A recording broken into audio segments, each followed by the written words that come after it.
Morning, everyone, and welcome to the Will County Board meeting for October 17th, 2024. I'll call this meeting to order. At this time, I'll lead you in the Pledge of Allegiance and we'll invite Pastor Brooks up for invocation.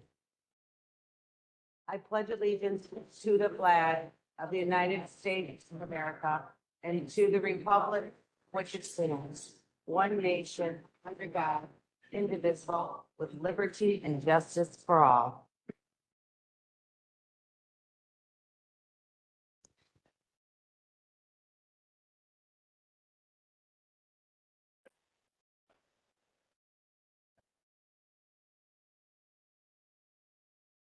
Good morning, ladies and gentlemen.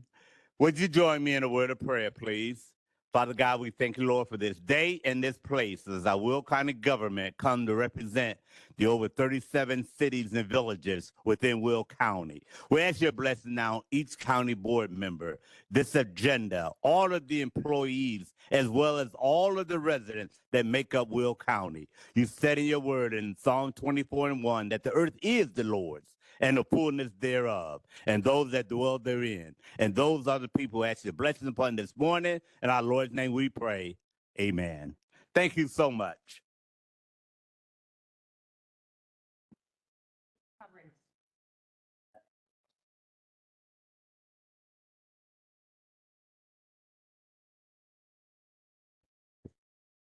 Madam Clerk, will you please call the roll? Balich. Trainier. Dean Schlottman. Here. Van Dyne. Here. Pretzel. Here. Butler. Here. Newquist. Here. Richmond. Here. Parker. Williams. Here. Diaz. Here. Winfrey. Here. Coleman. Logan. Present. Freeman. Revis. Mitchell. Ortiz. Berkowitz. Here. Mueller. Here. Costa. O'Gallagher. Here. 21. With 21 members present, we have a quorum. I need a motion to place on file the certificate of publication. Motion by O'Gala, seconded by Revis. Madam Clerk, please call the roll.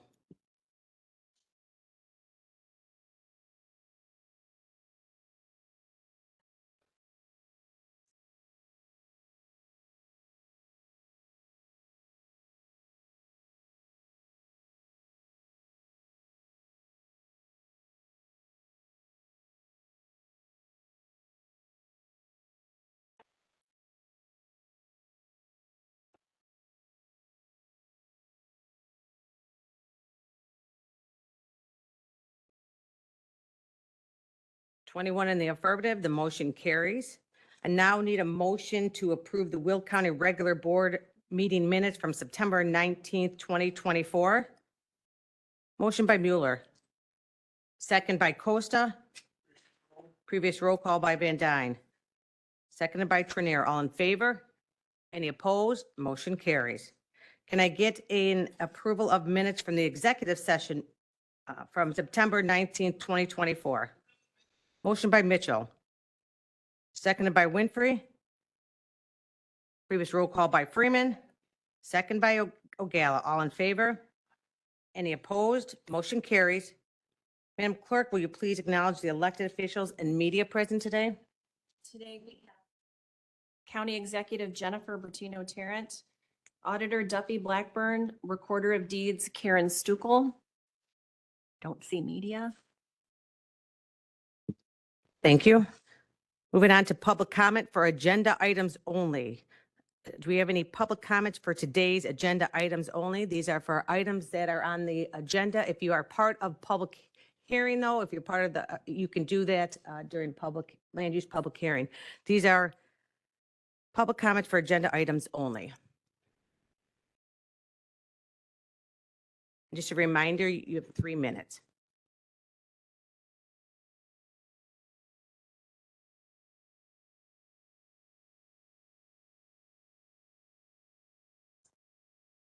Good morning.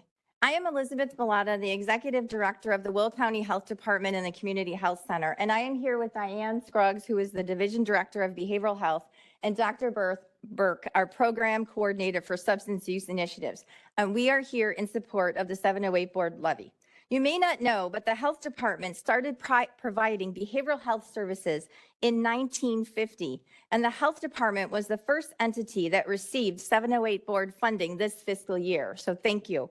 The health department was identified by the 708 board as a partner in the community that already provides behavioral health and substance use services. And they realized that the best way to make an immediate impact is to identify people and agencies who already provide these services. Therefore, the additional funding is helping our organization expand our current programs. And that is why, and that is what we started this fiscal year. An expansion of services, any expansion of services, has to be deliberate and strategic, and it takes time, but it also needs to be sustained into the future. The next step they did is they assessed what else needs to be out there. They know that the health department and the community health center cannot do everything. So they needed to identify the gaps, identify where new partners can fill those gaps, and then fund those gaps and those programs so they can develop and grow. The health department is currently ramping up our Joliet office, our Bolingbrook office, our Monee office, and our local schools. We are successfully hiring and looking for additional staff, including mental health counselors, behavioral health, APRNs, nurses, support staff, crisis staff, and our school-based program staff, just to name a few. As stated, the 708 board knows that the health department cannot do everything because the needs throughout this county are diverse. But we support the collaboration with multi-agencies and community-based organizations to reduce the silos, address the gaps, but also provide sustainability into the future. Your support is needed to continue the funding so that the programs and services that we and our partners are established can be sustained into the future. We and our partners provide not one-time things or services. We provide lifelong services that are provided to the constituents of this county. Public health and behavioral health issues cross multi-sectors and require a collaboration and partnerships with organizations and groups from across different sectors. Our vision, along with the vision of the 708 board, is looking for long-term outcomes. And that's what requires the collaboration of numerous organizations working toward a big picture, not just what is the next step. What will our behavioral health services look like in this county in 10 years? How will our community feel? Will they think that we made a difference? This is important to our community, and it's based on community needs. We're hoping that you realize all the good that we at the local health department do along with our partners. But the time is now to help our community be healthier physically, spiritually, mentally. Therefore, please continue the 708 board funding so that the health department and our partners can continue to do what we started and continue this most important work. Any expansion takes time, and we are building that foundation as we grow. Director, I need you to wrap up. Okay, Helen Keller said, alone we can do so little, but together we can do so much. The 708 board vision of where they want to be, and the health department is very thankful to be part of that, and also to be the first one to receive the 708 board funding to take our services to the next level. Thank you. Thank you. Few words. I'm new to the Joliet Please area. introduce yourself. I'm sorry.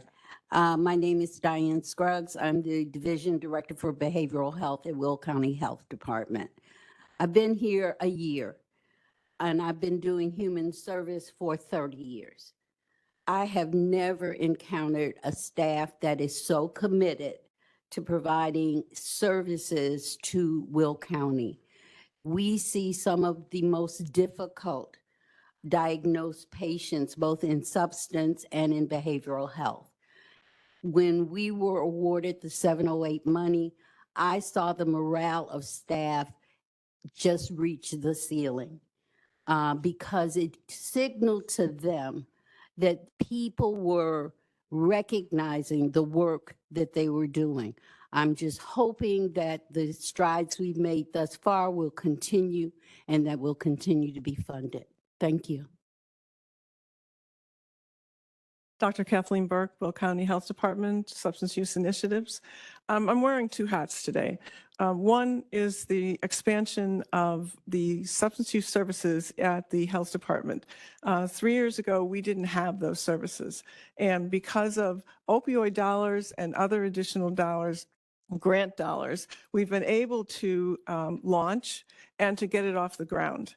But it's just off the ground. We need more expansive services in our community.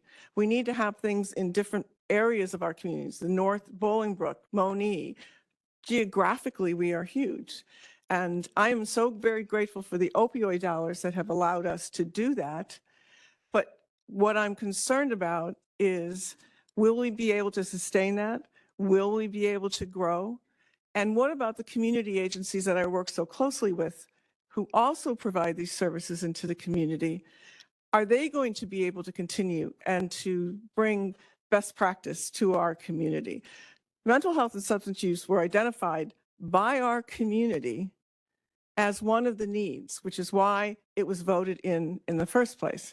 So I just ask you to consider that it is your constituents who are asking you to be able to fund it so that the agencies, all of us, can work together, both the health department and the community agencies, and continue to provide the needed services that Will County deserves. Thank you very much. Thank you. Can you please add Member Natalie Coleman to the records?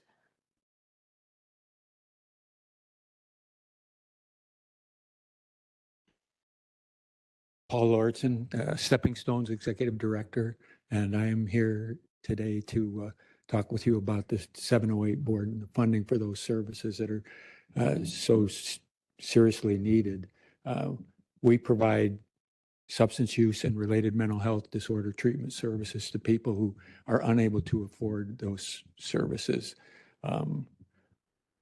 There's a serious shortage of those services. We get over 1,000 calls a year from people who are looking for our services. We're able to serve less than half of that number of people. So the funding that would come through the 708 board would be an important source of our ability to expand the reach of our services and get those people who are not able to pay for it.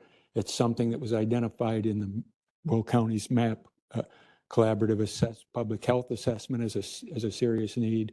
We have less providers in this area than any of the other counties in the state.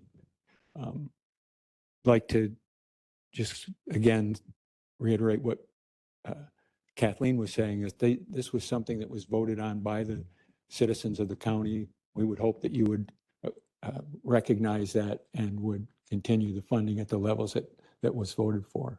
Appreciate your time. Thank you for the work that you guys do to see that we help the citizens of Will County.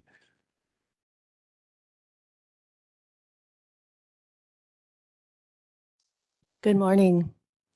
My name is Paula Ekstrom. I am the program director for the Wilmington Coalition for a Healthy Community down in Wilmington.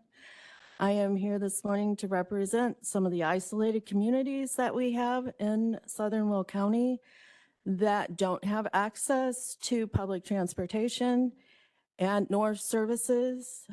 We have one provider in our town that will accept state insurance. They have a 3 to 6 month waiting period.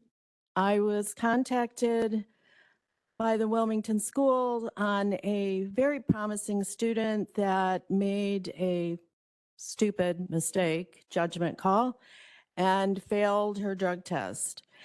And the school is trying to find some place that she can get some help, except there is no place.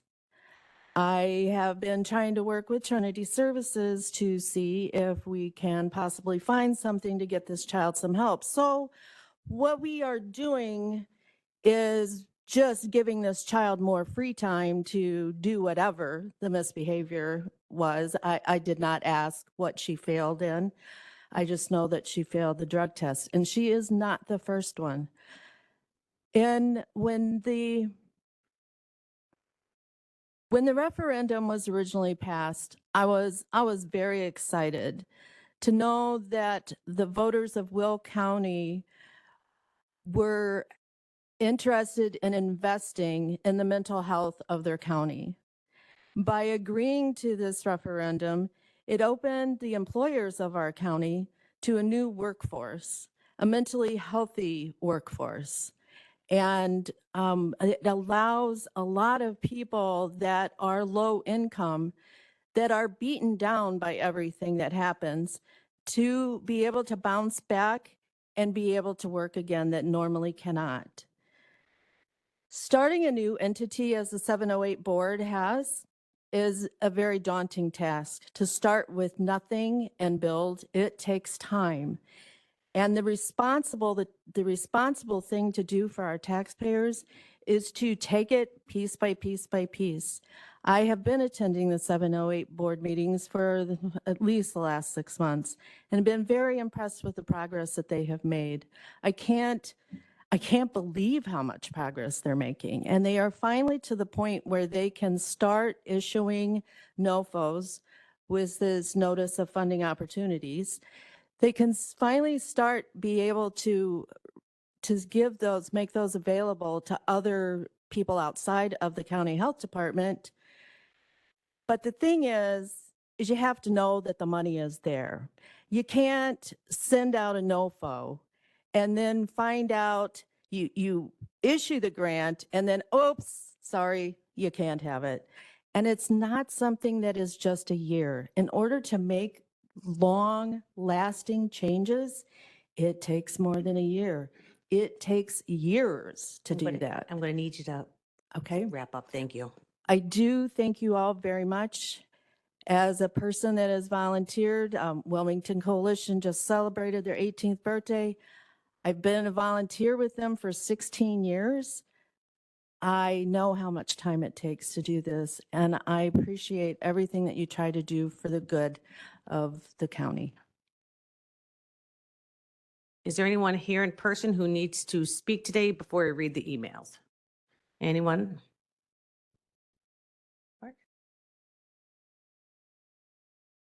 Hello, my comments must be read at the full county board meeting October 17th, 2024. I am a senior citizen and resident of District 10. Will County has extremely high taxes. It is difficult for senior residents to afford the property taxes on their homes now.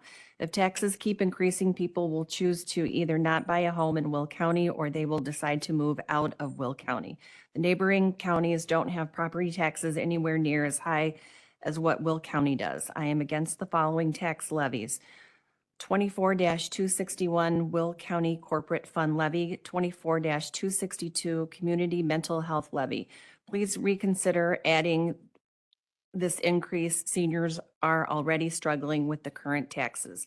Sincerely, Diane Leonard. Hi, my comments must be read at the full county board meeting October 17th, 2024. I am a resident of District 10. Will County has extremely high taxes. It is difficult for residents to afford the property taxes on their homes. If taxes keep increasing, people will choose to either not buy a home in Will County or they will decide to move out of Will County. The neighboring counties don't have property taxes anywhere near as high as what Will County does. I am against the following tax levies: 24-261 Will County Corporate Fund Levy, 24-262 Community Mental Health Levy. Sincerely, Lori Walker. Please note the following. My comments on the following agenda items must be read at the full county board meeting October 17th, 2024.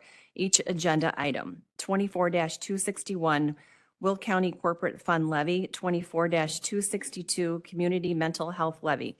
I understand the county board seeks further increases in property taxes for 2025 on the above agenda items. While few people object to fair taxes for legitimate needs, seeking further tax increases after nearly 10% increase on our property tax bill for last year appears exorbitant.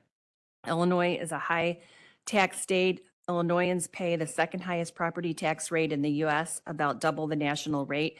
That's to go along with a flat 4.95% individual income tax rate, a 9.5% corporate income tax rate, a 6.25% sales tax rate, and an average combined sales and local tax rate of 8.86%. To paraphrase an old McDonald's ad, Will County taxpayers deserve a break today. As I understand the situation, one, the Mental Health Board, MHB, is holding $6 million, which will not be distributed until March 2025. Two, the MHB feels 6% of your tax dollars should go to administrative fees and benefits. Three, the MHB believes that they need 10 million more taxpayer dollars for the calendar year 2025. Four, the MHB did not file their annual fiscal report to the Will County Board as they were required to do. The history reported in the newspaper is that the MHB was first created in 2022 by a vote which included a new 0.05% tax as dedicated funding for that board. It was supposed to be a dedicated revenue stream, and now that is not enough. If the board is sitting on a reserve of at least 6 million, is that not enough? Why aren't spending cuts, prudent and contemporaneous use of existing funds, and transparent fiscal reporting the properties instead of tax increases for the mental health levy and the corporate fund levy? Will County residents, especially lower income and fixed income senior citizens who have paid high taxes for decades, need relief from even more burdensome tax system in this state and county? Thank you for your consideration, Tom Egan. Thank you.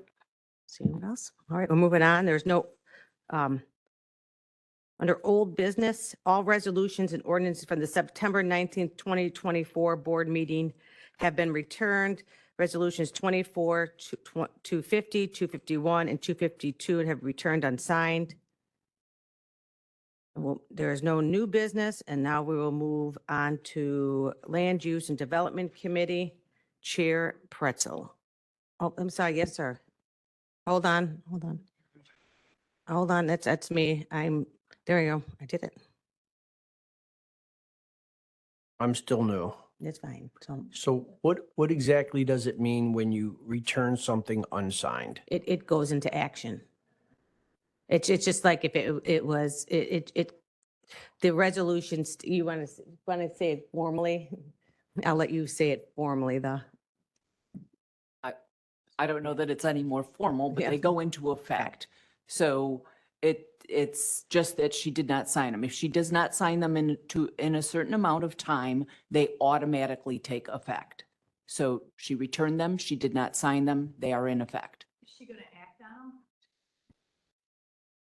I, If they go into I- effect, that's great, but is she gonna act on them? well, I'm not speaking to that. That's She's not. not my,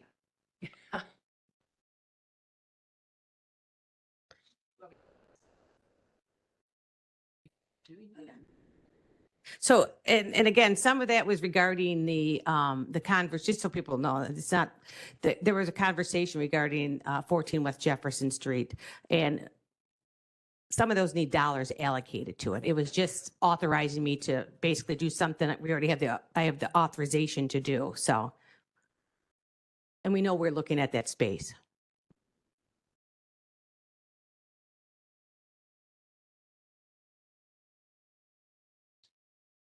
Chair Pretzel. Madam Executive, I move to open public hearing for all land use cases. Motion by Pretzel, seconded by Revis. Madam Clerk, please call the roll.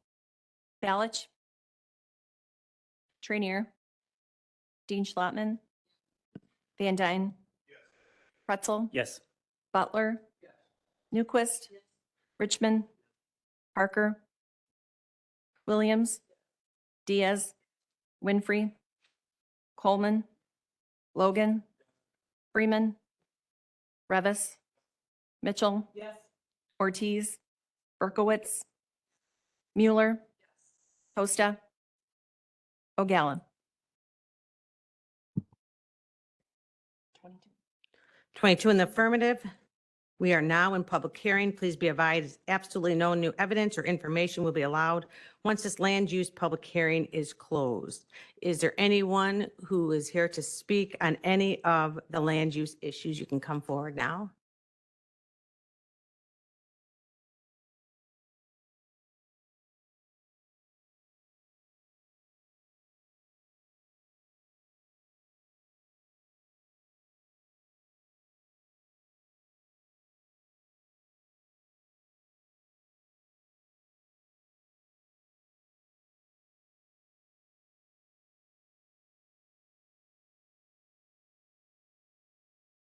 Homer Glen.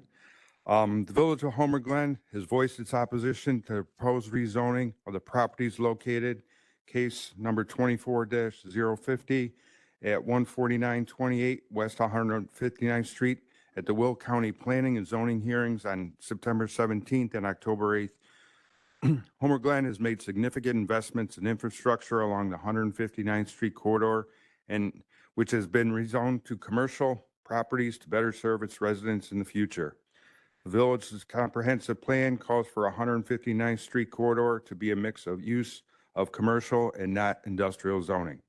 The current industrial zone property at this location continues to have numerous outstanding property maintenance concerns, and we ask that you deny any consideration for rezoning of these properties. Thank you.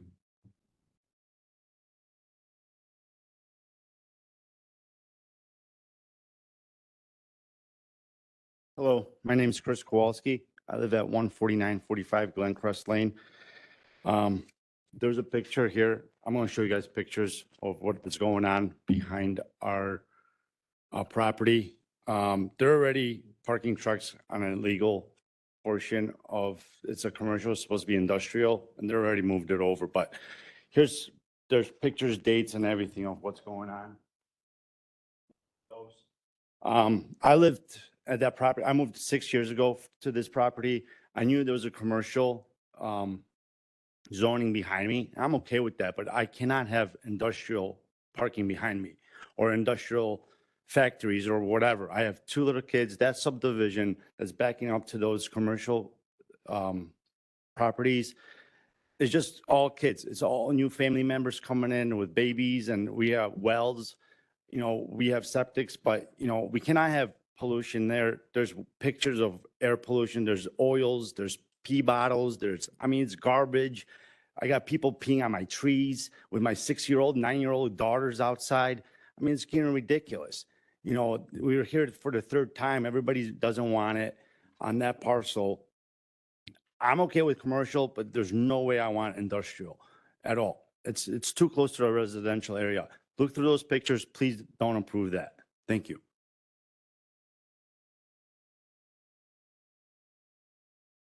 Sir, what was, what was your zoning case again?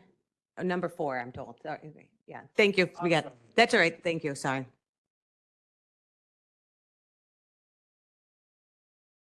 Yeah, I'm sorry. When you come up here, please identify the zoning case to help us. Thank you. Hello, I am referring to the zoning case 24-050 for the request for the industrial one rezoning. So I am Kathy Reinhardt, and I am speaking today on behalf of my husband, Frank Reinhardt, who could not attend today. We have lived in Cedar Glen subdivision for 37 years. We knew there would eventually be some kind of development along 159th backing up to our subdivision. But we are opposing an industrial zoning for the following reasons. My husband owned and operated a semi-trailer parking business, also called a drop yard, for 22 years in Romeoville. He knows very well the difficulties of this business. Trucks and trailers move in and out 24/7, 365. Some units run continuously all day and night. This creates excessive noise and diesel exhaust.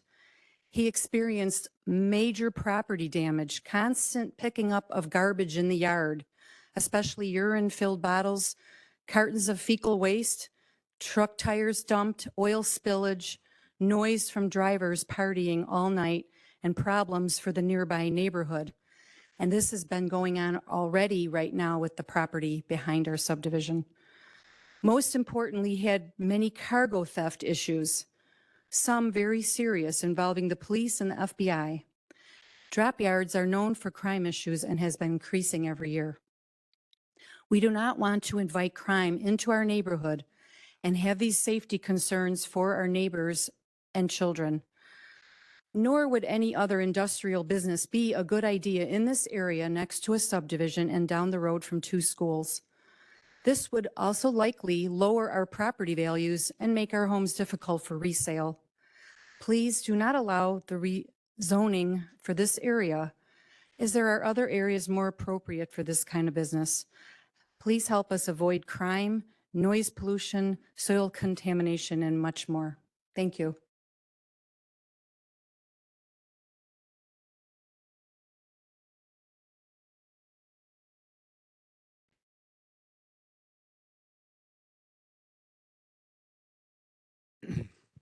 I'm also speaking in regards to 24-050, the rezoning of 159th and Cedar.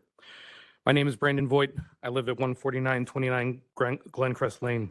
I live there with my 12-year-old disabled son and 10-year-old twins. My family moved there 10 years ago looking for a safe place to raise a family. When we purchased our home, we were well aware that the property behind our lot was zoned for commercial. In fact, we welcome new businesses into our town.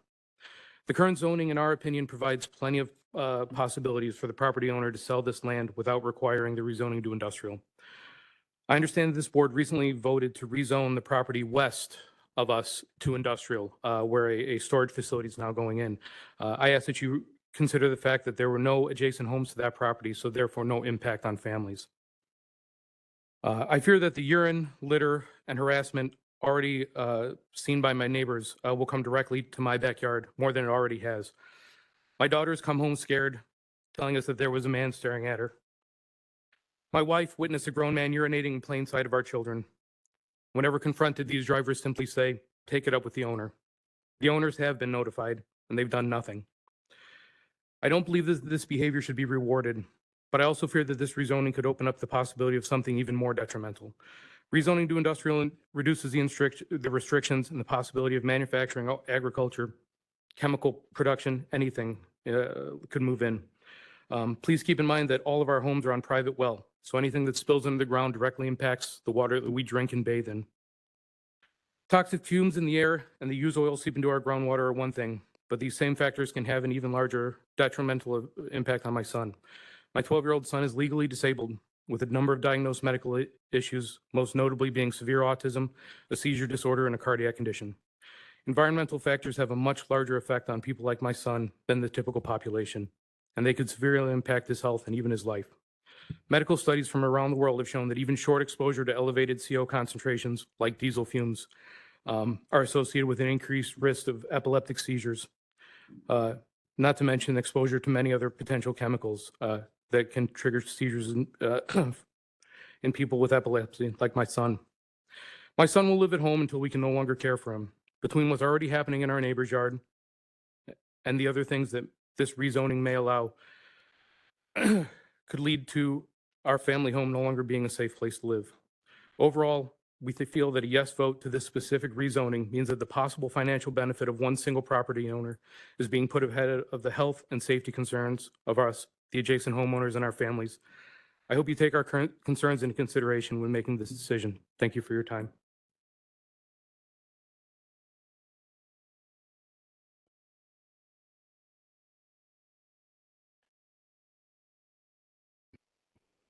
Good morning, Joseph Hammer, TWG Engineering, representing case CZ 24050. Point of clarification, there are no violations against the property, and there are currently no open complaints. We understand that county staff has been out to the site this past week and has inspected it and has found no issue with the site. The petitioner is looking to unify zoning for the property to redevelop the property, which would allow the county to have control over screening, access, stormwater management, and the entire development. We're still seeking the rezoning and appreciate your vote. Thank you.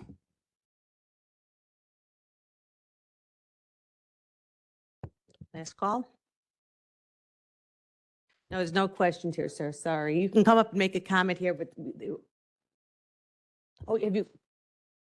I'm sorry, you've already spoken. I'm sorry that you've already spoken. Yeah, no. Yeah. Well, yeah, it's already said and done, so I'm sorry.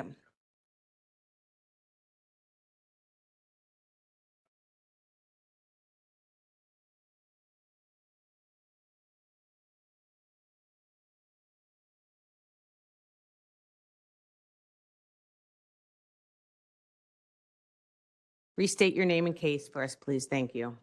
Sorry. Chris Kowalski, That picture I showed you guys in the folder, the parcel, where it's outlined, he actually crossed into the commercial. All those pictures behind my backyard, it's on commercial property. That is a violation. We did complain, and it is an open thing. Nobody came out and did anything about it past 2 weeks. There's pictures, there are yesterday's date, the 16th, or 2 days ago. So if you guys look at those again, there is a violation on his property as we speak. That's all I wanted to say. Thank you. Fine with my phone.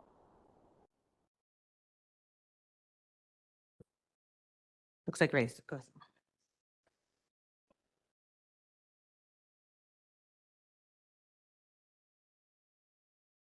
It's okay. I move to close public hearing. Motion by Pretzel, second by Madam Clerk, please call the roll. Balich. Yes. Trinier. Dean Schlotman. Yes. Van Dyne. Yes. Pretzel. Yes. Butler. Yes. Newquist. Richmond. Parker. Yes. Williams. Diaz. Yes. Winfrey. Coleman. Logan. Freeman. Revis. Mitchell. Yes. Ortiz. Berkowitz. Mueller. Costa. O'Gallagher. Public hearing is now closed. Chair Pretzel. Thank you, Madam Executive. First up on the agenda today, ordinance amending the Will County, Illinois zoning ordinance as amended for zoning case 24045.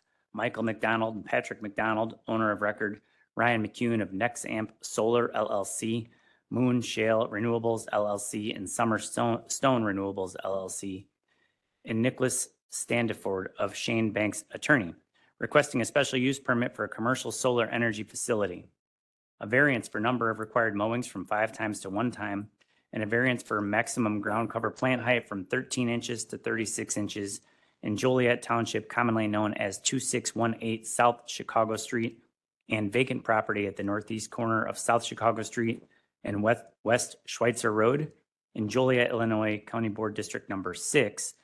PZC voted 5-0 in approval, and Land Use and Development voted 7-0, also approving with 5 conditions, and I so move. Motion by Pretzel, seconded by Trinier. Previous roll call by Newquist.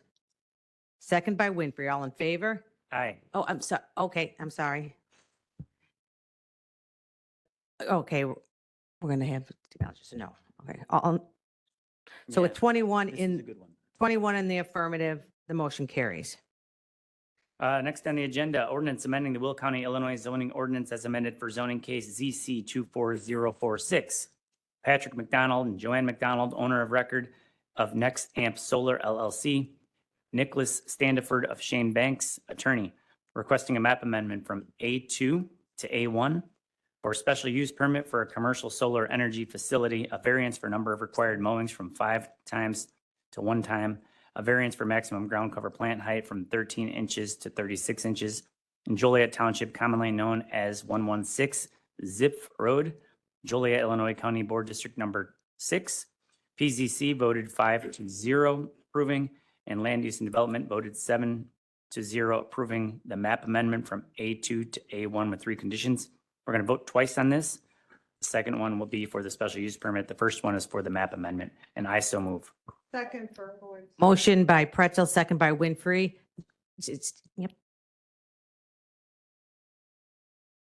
So unfortunately, I wasn't able to make land use meeting this month. My question is, why are we giving a variance from 5 to 1 for mowing? Do you guys remember?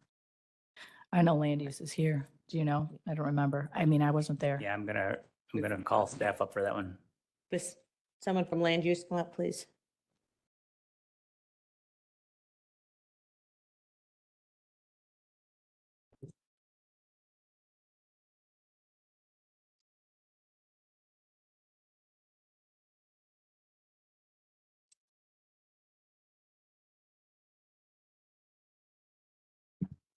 Marguerite Kenny, Will County Land Use Department. With regards to the variance request, the Planning and Zoning Commission recommended approval for both variances.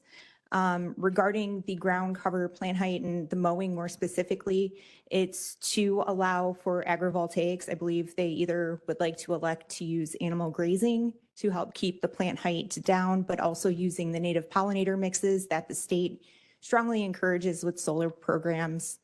It allows them to basically propagate and develop efficiently on the site. If they mow, then it reduces the quality of the plantings. So if they're going to use agrivoltaics, it's one thing. If you're going to use animals, they're going to eat it all. So your pollinators become a moot point unless it's fenced off from a separate section of it. And if you're using pollinators, pollinators is a nice keyword that makes everybody happy. Again, I'm assuming it's the pollinators with a good grass mix that'll actually retain the soil and everything like that, because a pollinator does not do that. And I guess then my further concern is, and I don't know, maybe I need to go and talk to everybody on PZC, because we put these in place because we've had issues with previous solar facilities in Eastern Will County, which is where they first existed. And solar company after solar company after solar company comes up and says, hey, we don't want to do this. We don't want to mow. Well, that's easy for you, but when you're in the surrounding area, you have this disaster because it takes a long time for this to come in. And in the meantime, you do have to mow to keep the bad weeds out and stuff like that. And the biggest problem that I see is as land use operates, it's a complaint based. So if a neighbor doesn't complain that there's a problem at this facility and they don't typically know that they can or that they should, or if a county board member doesn't ride past, then it's a problem. Which is why originally we went from, I think we had 2 or 3 mowings, we went to 5 because it just got out of control. They were the weeds got taller than everybody in the room, no matter what they were planting. This is a problem. We really need to look at it. We need to address it. We need to think about it when we're voting for this, because this is open soil. It was farmland, in which case, seeds drop everywhere. And in the process from the beginning to the end, there can be problems. So I'm going to be no on this because I don't like the fact that we're continuously going from 5 to 1, and I will have to go to PZC because they need to understand why we put these conditions in place that they continue to override. Thank you. Thank you. We have 2 more comments. County Board Member Trenier, then Butler. Oh, don't leave too far, but we'll come back. Yeah. County Board Member Trenier. Thank you. I too am a little confused. Is it going to be animal grazing or is it going to be pollinators? Did they actually state this? And I'll tell you why I'm asking. We have pollinators well over 36 inches high in our forest preserves. They're wonderful. They're great. If that's what they plan on doing, I could totally support that. We don't require the forest preserve to mow the areas that are where the pollinators are because, well, that'd be just kind of dumb, right? I have them in my front yard. My rattlesnake master is about 5 feet tall. I would be in favor of the pollinators. I'm not in favor of just weeds, because that is detrimental to neighboring farms. The neighboring farms if they're growing corn, their corn is 5 feet high. So I don't really care so much about the height. It's just, are you mowing with the animals or are you growing with native plants? Yeah, to answer Board Member Trenier's question, typically the agrivoltaics, the grazing plantings are going to be under the panels. They would use native pollinators in the rows or along the fence line on the exterior, along with any additional landscaping if they choose. Are they going to put some kind of fence around the panels so the animals don't get out? Yes, there's usually a security fence around the exterior of the facility. So they would be eating like clover or whatever little grasses are under there. And then around the outside, if I'm understanding this correctly, it would be bordered with native plants that would be as high as 3 feet, maybe even a little higher. And those would not be mowed, or would they? Because it says 1. Right. So with the variance being approved for 1, they would have to mow 1 time. Often within their operation maintenance plans, it's going to be more, they'll mow as frequently as they need to, but they don't want to be structured to have to mow if the plants are thriving and they don't want to cut off the heads if they're seeding and propagating. I mean, I'll just tell you, I don't want anybody cutting off the heads of my butterfly weed or my, rattlesnake master or my goldenrod. And that stuff spreads. So now we got rid of all the grass. But, I'm trying to really get an understanding for this because I could support the pollinators. We have put mulch over our entire front yard. We no longer mow grass. We don't, put weed killer out, none of that stuff. We're going to let the native plants take over. I'm in favor of that. But I don't get the mowing. That's my concern. And I was not at land use, sorry, out of the country. County Board Member Butler. Yeah. So they're going to allow animals to graze, but if it gets over a certain height, they're going to at least mow it once a year. Is that the Correct. idea? Okay. And then just my small understanding, like, would that require that there be paddocks for the grazing animals so that they're not constantly eating where they're? Yeah, so my understanding with the animal grazing is they would actually work with a local farmer who has most likely sheep, who would then come to the site. They would work through the facility to graze. They most likely would not let the plantings go all the way to the ground. So they would continuously move the sheep across the So- facility and they would remove them Okay. after the day or a couple days. So they could graze it for a week and then they would go to another field. Correct. Okay, thank you. Okay. Oh, County Board Member Newquist. Thank you. I don't think they talked about this at land use meeting, but I know that we've had a number of other cases that have requested mowing variances where they're specifically following the guidelines of the Illinois Pollinator Program.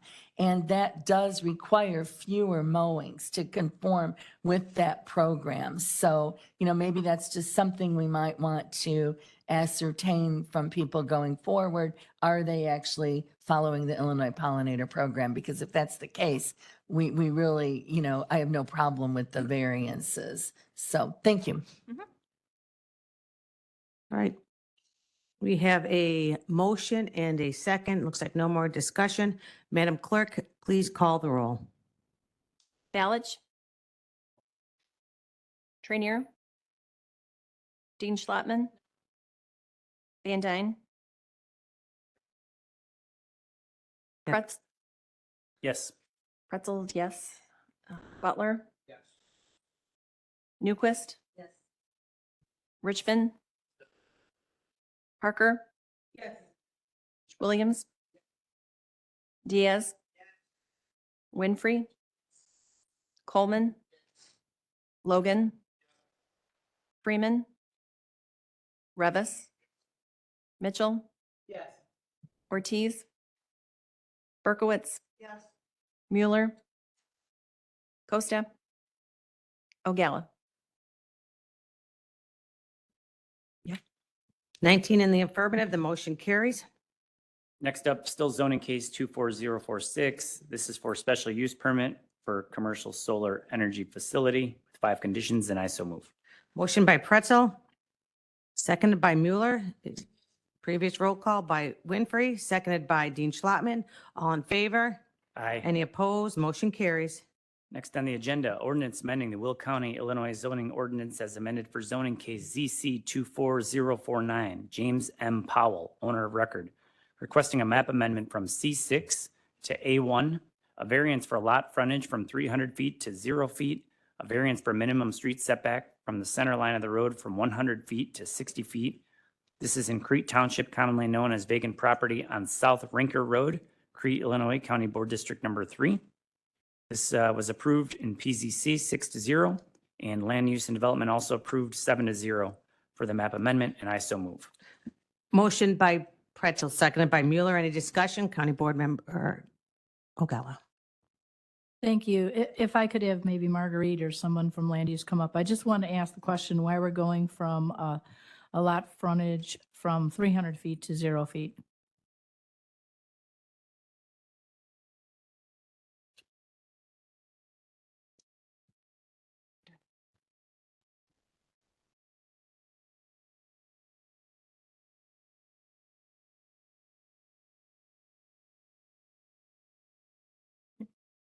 Margaret Kenny, Land Use Department. Regarding that, I believe the only variance request for this property was for a street setback and not for frontage but with regards to this request, this area consisted of several parcels owned by one entity that has then sold off several parcels. The applicant of this zoning case is basically consolidating all the lots into a 26-acre parcel and then wishes to basically have a single-family residence built on the property. And it is landlocked off Ricker Road and abuts the Forest Preserve District. So they're not asking for lot frontage from 300 feet to 0? It's my understanding the variances both were approved. Oh, yes. So that variance was approved at Planning and Zoning. That's my only question. Yes. Why is that variance from 300 feet to 0? Because it is technically landlocked. So It there's does none have, at all? correct. All right. It thank does you. have the easements to get access, but it's not directly onto a public road. Thank you. Sorry, Marguerite. I wasn't just able to make land use. I usually know these answers. Thank you.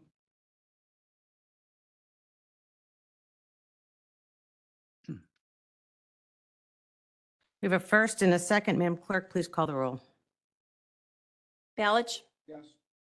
Trainier, Dean Schlattman, Van Dyne, Pretzel, Yes. Butler, Yes.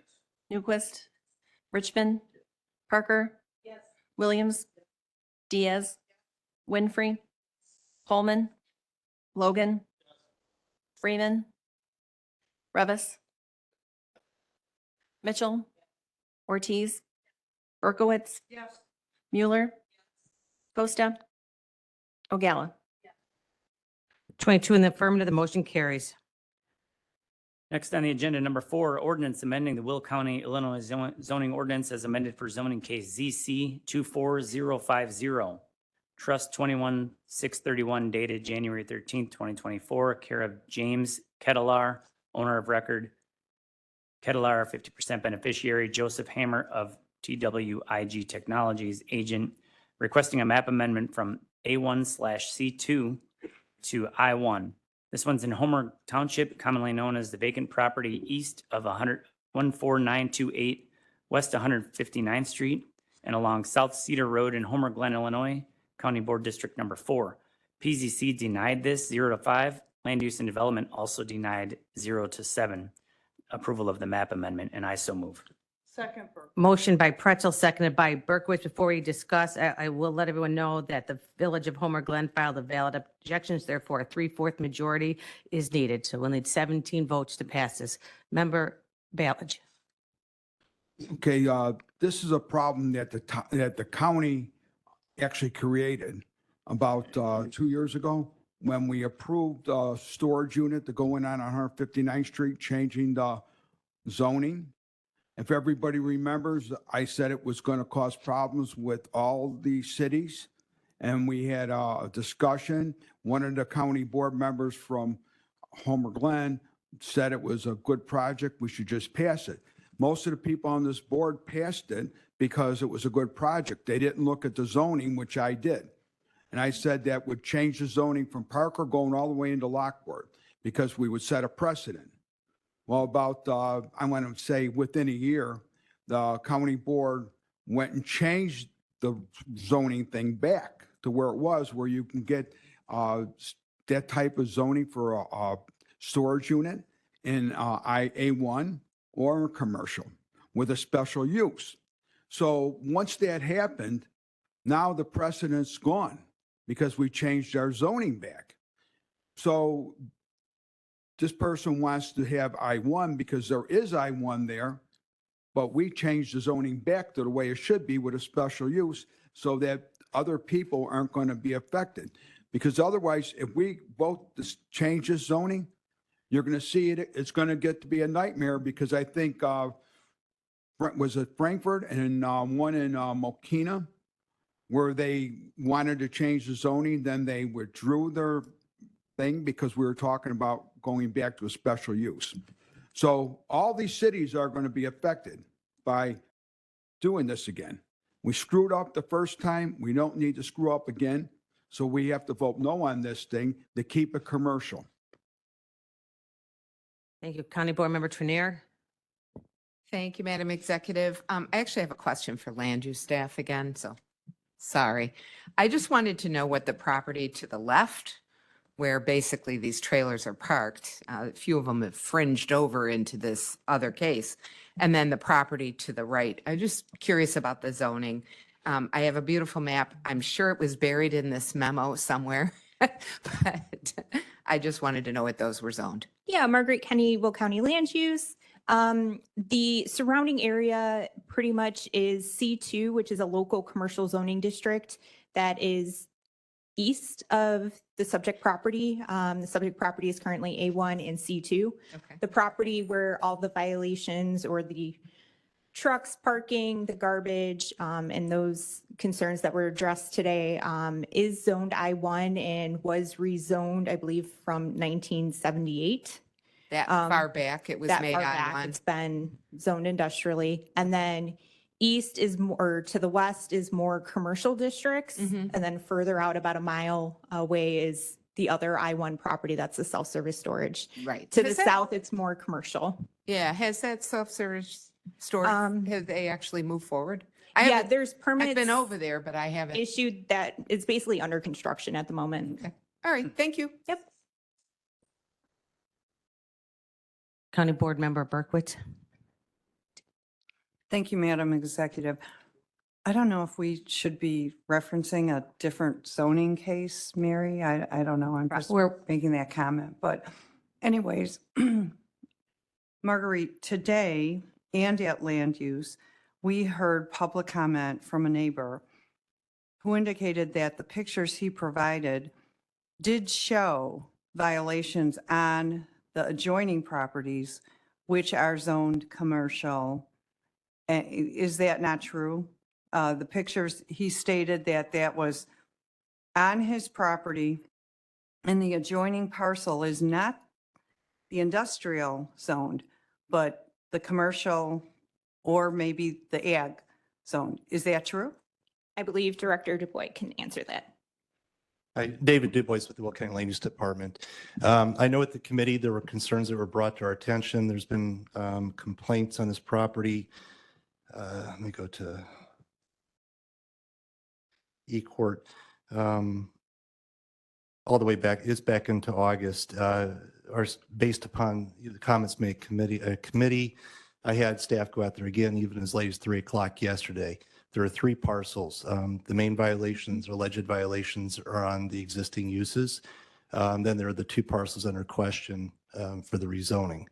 They're in the process of rectifying some of the complaints with regard to some of the activity migrating over to the east part of on the eastern 2 properties, including Jersey barriers, trying to keep equipment materials on the existing property. The decision today is based upon the criteria in the zoning ordinance, not the alleged violations. But I want to make sure and clear, that everybody's clear, is that we have been responsive to complaints, and we currently are even as late as 3 o'clock yesterday afternoon. Okay, so just to clarify, Marguerite just indicated that all of the violations were on the industrial parcel.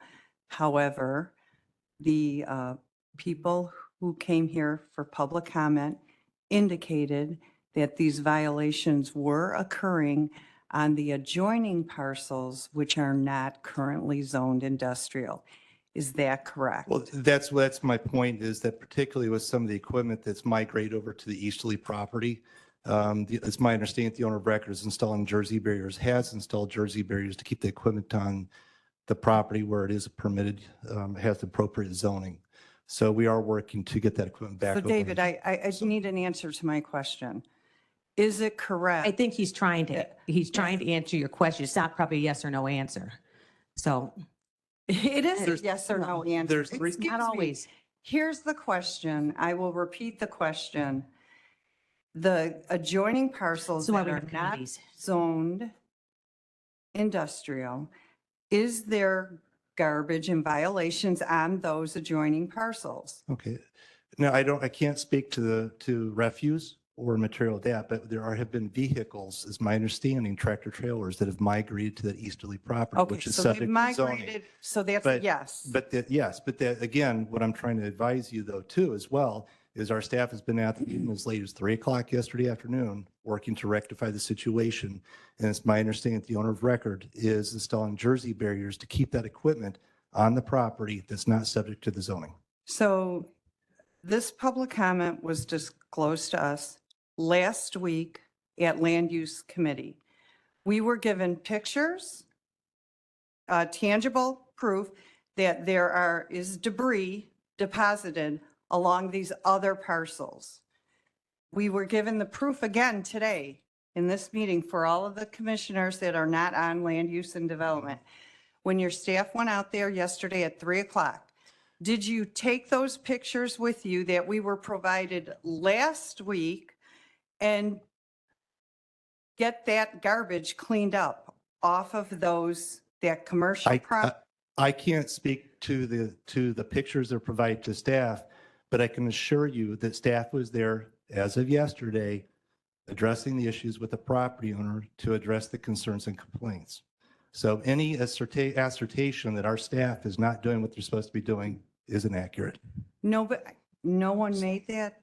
That was not the question. The question was this addressed? Has your So question been thank In answered? Have you process been- of being Thank addressed. you very much. I appreciate it. Thank you. County Board Member Butler. Sorry. Okay, I think what we're trying to clarify was there was a statement made saying that there were no open violations. And what you're saying is that there were violations that are being in the process of being resolved. So it's just important for some of the members to determine whether or not that statement was true or false so that we could make, form our opinions on what's happening here and what we should do. So it is a ongoing process that your department is handling now. Yes. So that would make it an open ticket. It is, well, I do have an open case in E-Court Okay. that, Yes. I think that's what she was. Is the inspector going to close it today based upon their inspections from yesterday? No, can't and that's tell you fine. that. And I just wanted you to understand that it was not against you. It was, And- they just wanted to, there was a statement made and we just wanted to clarify. Okay, but also the board needs to understand too, is that the decision made today is based upon the criteria in the zoning ordinance, not the alleged violations that may be occurring on the property. Thank you. So. All right. So we have a motion and we have a second. Madam Clerk, please call the roll. Ballich. Trainier. Dean Schlattman. Van Dyne. Pretzel. No. Butler. Newquist. Richmond. Parker. No. Williams. Diaz. Winfrey. Coleman. Logan. Freeman. Revis. Mitchell. Ortiz. Berkowitz. Mueller. Costa. O'Gallagher. 22 in the negative, the motion fails. Thank you. Next on the agenda, number 5, ordinance amending the Will County, Illinois zoning ordinance as amended for zoning case ZC 24055. Rafael Martinez, owner of record, requesting a map amendment from R1 to E2, a variance for animal units from 3 to 6, a variance for animal confinement setback from 50 feet to 30 feet, and a variance for maximum accessory building area from 3,000 square feet to 3,200 square feet, located in Manhattan Township, commonly known as 23532 South Shear Road, Frankfort, Illinois, County Board District Number 2. PZC voted to approve the map amendment 5-0, and Land Use and Development voted 7-0, also approving the map amendment from R1 to E2, and I so move. Motion by Pretzel. Second by Dean Schlattman. Madam Clerk, any discussion? County Board Member Trenier, or I'm sorry, Gugala. That's okay. We sit next to each other. So I'm aware of the neighbor to this neighbor and other neighbors, and they are concerned with the size of the property as well as the animals on the property because there's a pond in this area. They're worried about manure runoff into the pond and contaminating the pond. I just wanted to let you guys know that. That is the concern out there. Again, apologize, I wasn't at land use, and just because of that, I'm going to be a no. Thank you. Thank you, Madam Executive. The applicant did address that in committee and has voluntarily agreed to put up a berm along that pond just to address some of these concerns. And I will say the neighbor closest to this property has written a letter of support of this. So he is trying to be a good neighbor. He just wants to build a healthier lifestyle for his family. He's lost a child to cancer and just wants to grow his own food. And the additional farm animal is a cow, I believe for milking. So anyway. Seeing no questions, we have a motion and a second. Madam Clerk, We need a, previous roll call by O'Gall. no, we, Sorry, Madam Clerk, please call the roll. Sorry. Madam Clerk, please call the roll. Belich. Trainier. Dean Schlottman. Van Dyne. Yes. Pretzel. Yes. Butler. Newquist. Richmond. Parker. Yes. Williams. Diaz. Winfrey. Coleman. Logan. Freeman. Revis. Mitchell. Ortiz.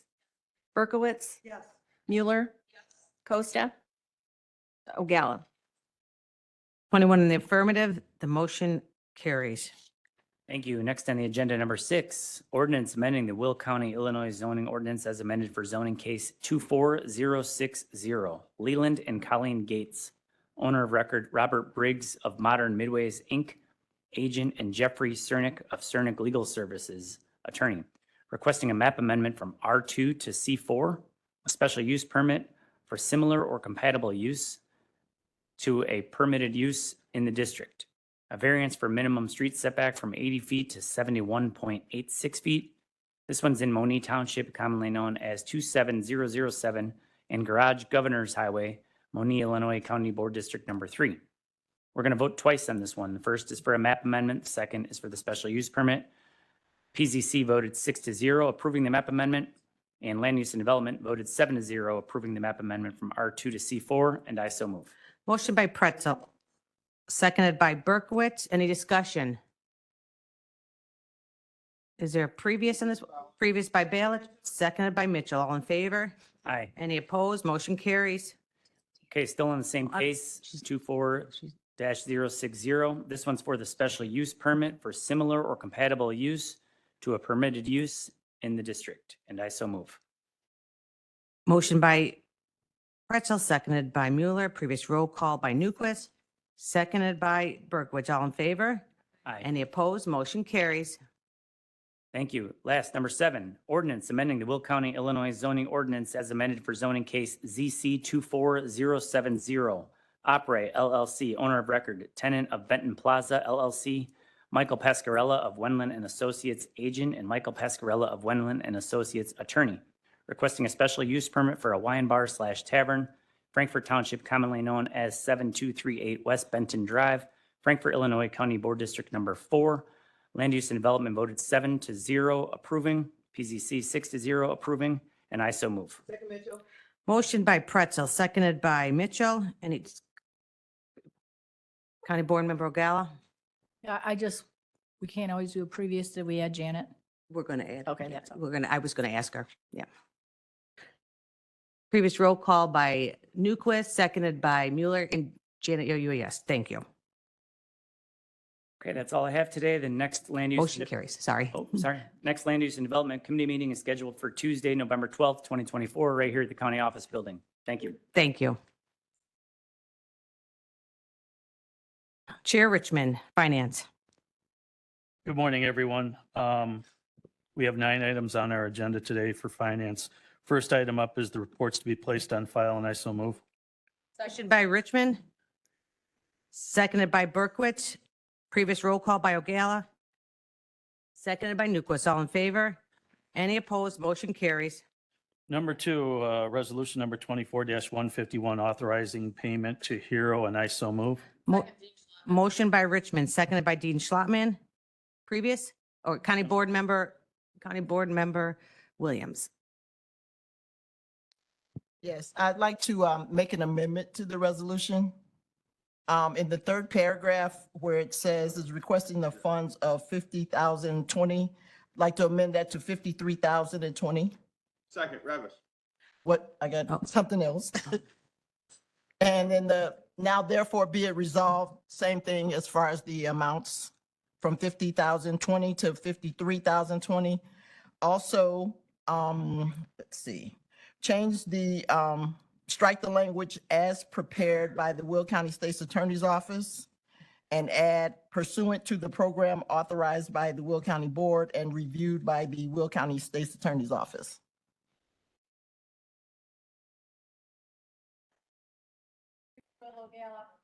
Oh, it's, I'm seeing if there has to be one or two votes. So,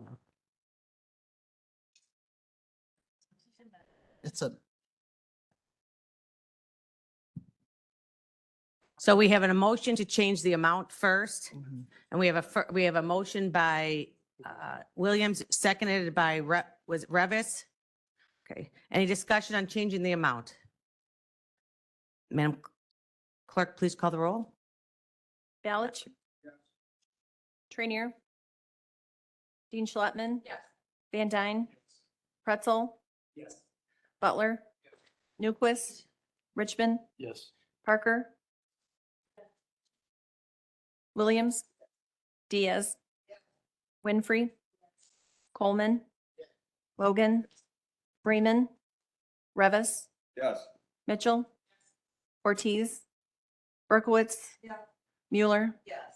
Costa? O'Gallagher? 22 in the affirmative, the motion carries. Board Member Williams?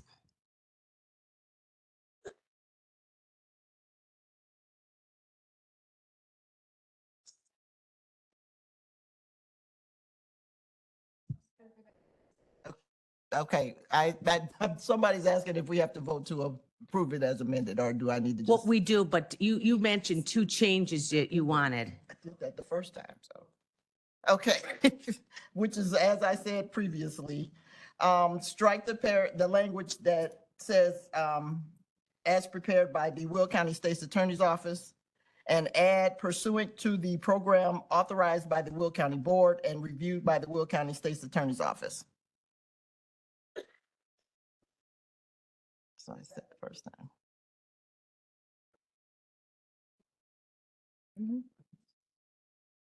Hold on, I'm going to let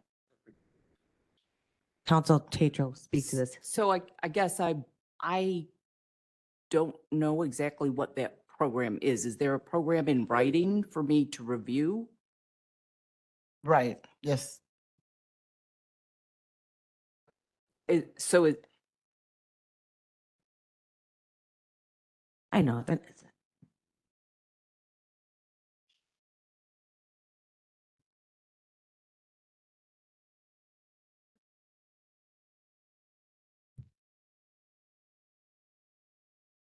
Would someone like to speak on the amendment so we can have clarification? It's the program that we are setting forth. Does that help? So The state's attorney has repeatedly told you that the program is yours to implement. When you implement that program, it will be done pursuant to that. Okay, we were advised by the state's attorney's office that the program is, we can implement the program, and when we do, then it will be reviewed by the state's attorney's office. That is our understanding.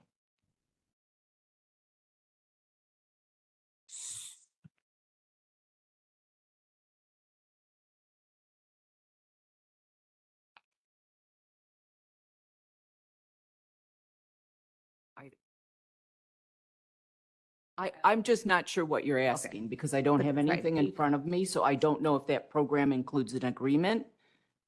Does it? I just don't know what it is. So, well, we can clearly move I'm not ahead gonna- with your amendment as is, but, you know, so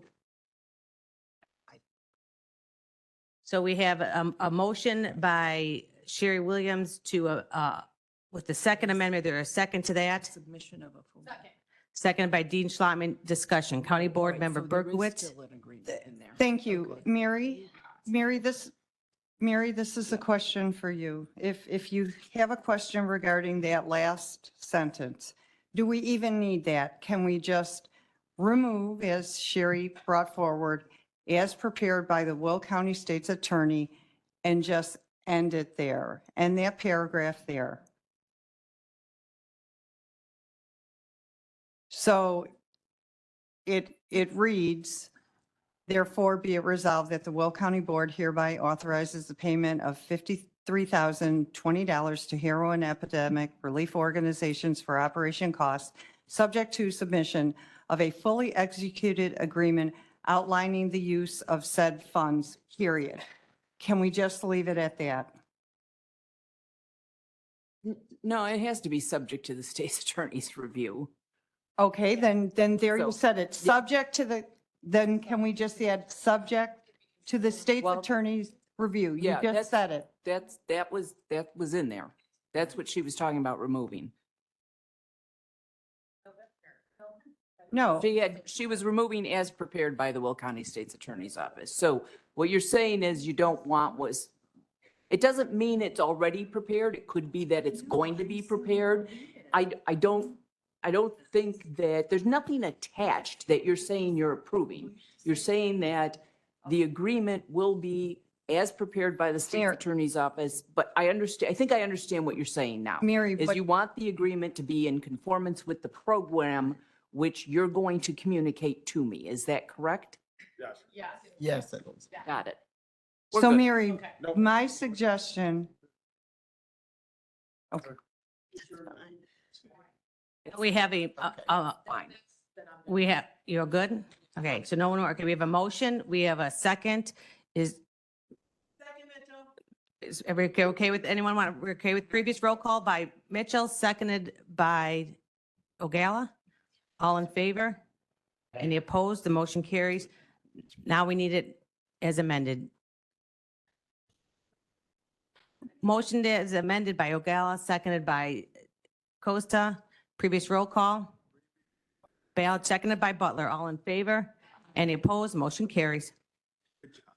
All right, number 3, Resolution 24-256, authorizing county executive to execute necessary documents for delinquent tax programs, and I so move. Motion by, Richmond, seconded by Mueller. Previous roll call by Ogala. Seconded by Trinier. All in favor? Any opposed? Motion carries. Number 4, 24-257, appropriating grant funds in the coroner's budget, and I so move. Second, Revis. Motion by Richmond, seconded by Revis. Previous roll call by Ogala, seconded by Winfrey. All in favor? Any opposed? Motion carries. Number 5, Resolution 24-258, transferring appropriations within various county budgets, and I so move. Motion by Richmond, second by Ogala. Previous roll call by Berkowitz, second by Van Dyne. All in favor? Any opposed? Motion carries. Number 6, Resolution 24-259, transferring appropriations within various county budgets, and I so move. Second, Revis. Motion by Richmond, seconded by Revis. Previous roll call by Ogala, seconded by Winfrey. All in favor? Any opposed? Motion carries. Number 7, Resolution 24-260, authorizing use of contingent funds for security services, and I so move. Motion by Richmond, seconded by Mueller. Previous roll call by Revis, seconded by Winfrey. All in favor? Any opposed? Motion carries. Number 8, Resolution 24-261, estimate of annual aggregate levy / corporate funds, and I so move. Motion by Richmond, seconded by Butler. Discussion, County Board Member Trinier. I'm going to make a motion on Resolution 24-261 to amend that resolution to adjust the 2024 levy with the 0.75% CPI and new property to 2% CPI and new property to a Yes, I readjusted saw. rate Call of point of order because you get this. 0.5101. Point of order, I get to at least bring up my points, because not everybody was in the finance committee meeting. I wrote up some documentation because it appears as though there's some confusion on how we're getting to this.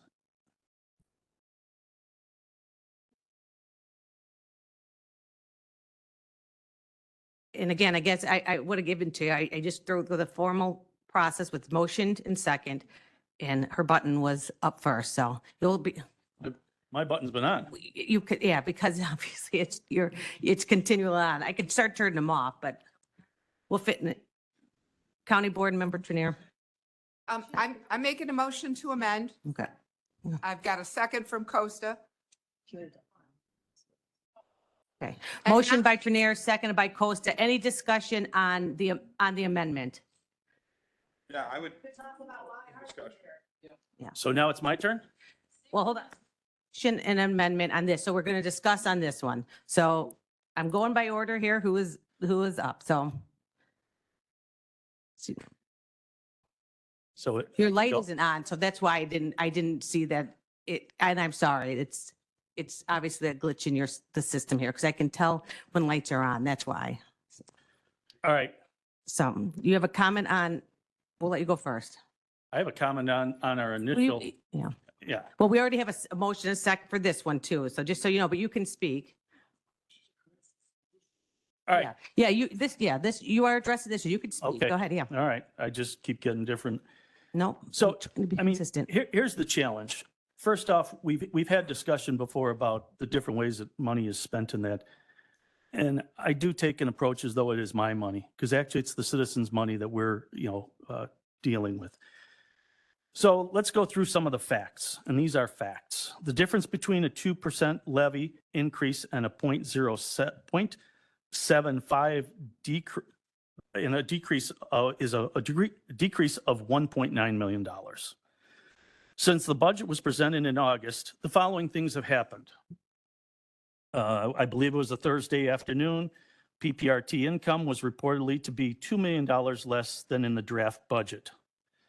However, we gained $2.2 million from FEMA money carryover from the ICT and maintenance projects that'll be completed in fiscal year 25.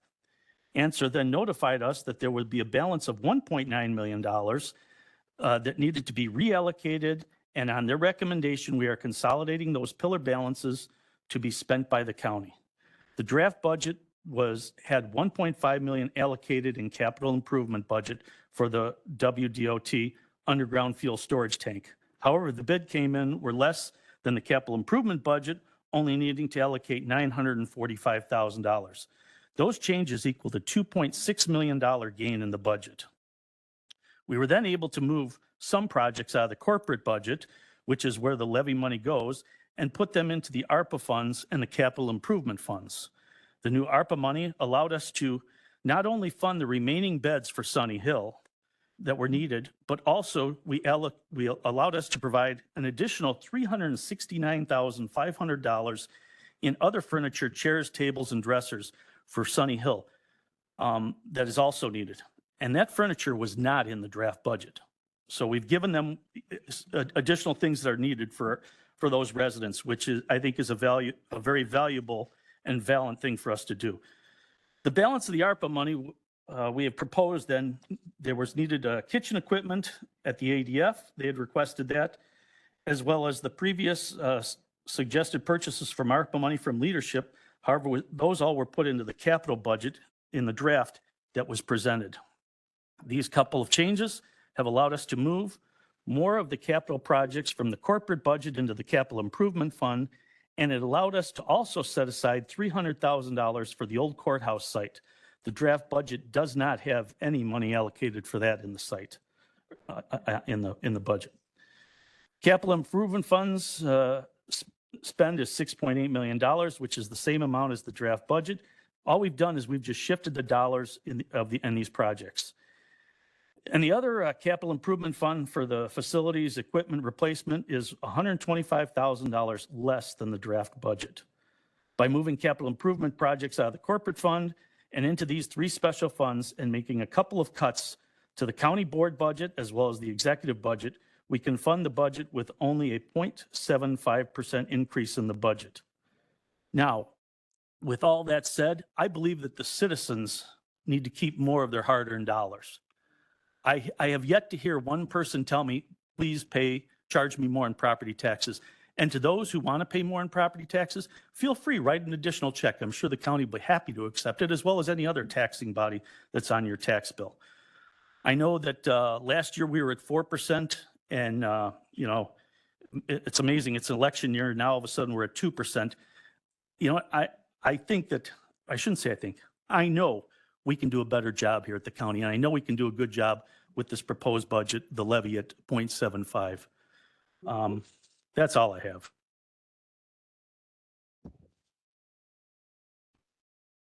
County Board Member Revis.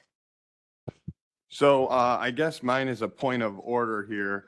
I just did a quick Google search of the Roberts Rules of Order, and it looks like we did not follow the proper motion process.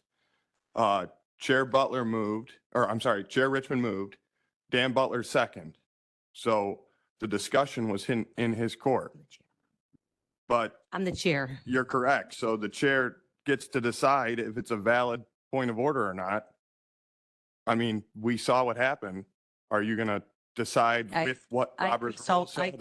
Yeah, I'm the chair of this meeting. I consulted with the attorneys to make sure that I was accurate. And I'm sorry, like I said, his light is malfunction. It's not on. And even when I press it, it's not. So I didn't see that it's on right now, and it's not, there's not a light on. So I would have, Well, maybe. yeah. Sure. We So, will, but it wasn't, and again, so it wasn't malicious as we're trying to. But I guess I need to But know, because I'm what the are we chair. debating on though? We are talking now about the amendment that has been passed out, so. So, So, okay, I do guess. you have a question, Yeah, sir, I or do. a I have comment? more Yeah. points. Yeah.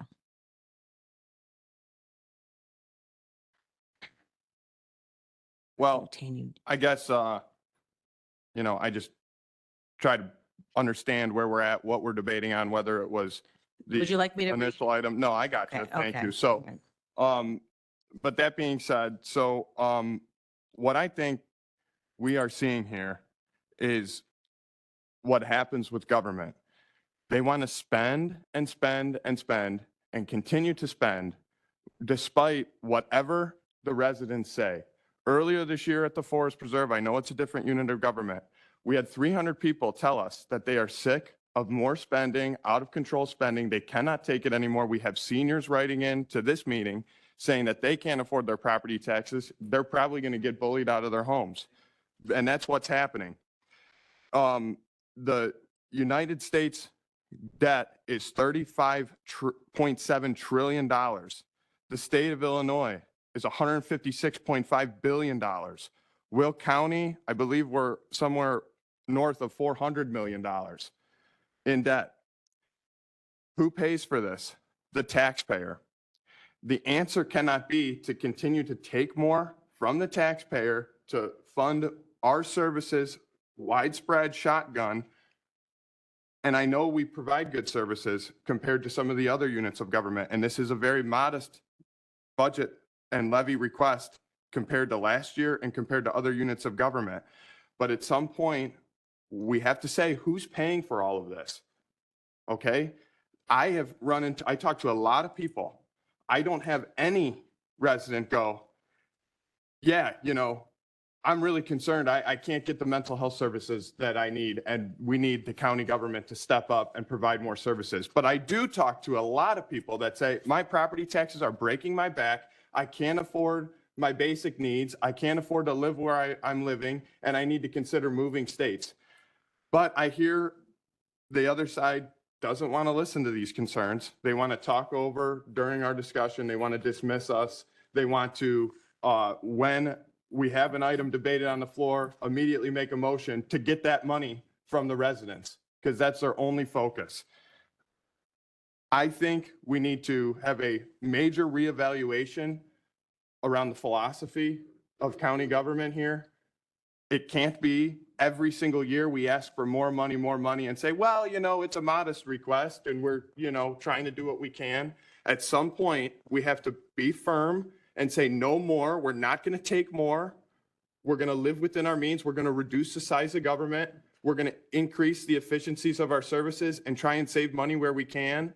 I admit, at least from my person, I know Jim would say differently because he's worked very hard on this. I couldn't find areas in the budget to edit. And the ones I did, there weren't, it wasn't a lot of money. And there were some things that I think I was able to discover that we could talk about into the next year. The food contracts with the ADF, the Juvenile Detention Center, and the Sunny Hill Nursing Home. Maybe we could try and consolidate those food contracts and save money. But other than that, I couldn't find alternatives, but that doesn't mean I'm not qualified to identify the concerns of our people, which is we're spending more money and we must stop and we have to draw a line somewhere. So I'm a no on that. It's a shame that debate and rules weren't followed prior to this, so. True. That's not true. County Board Member Butler.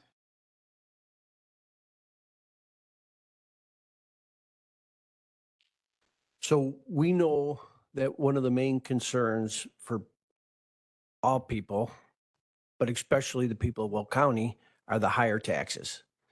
And so we don't want to overburden the people. But we also know that it is our job to manage this county and to provide services. And as I advised my Republican members on the board, that rather than taking a knee-jerk response to what Democrats do, we need to embrace some of these ideas and we need to make them our own and make them fiscally responsible. So Jim Richmond, as head of the Finance Committee, has been working very hard for not just this month, but many months on just trying to do that.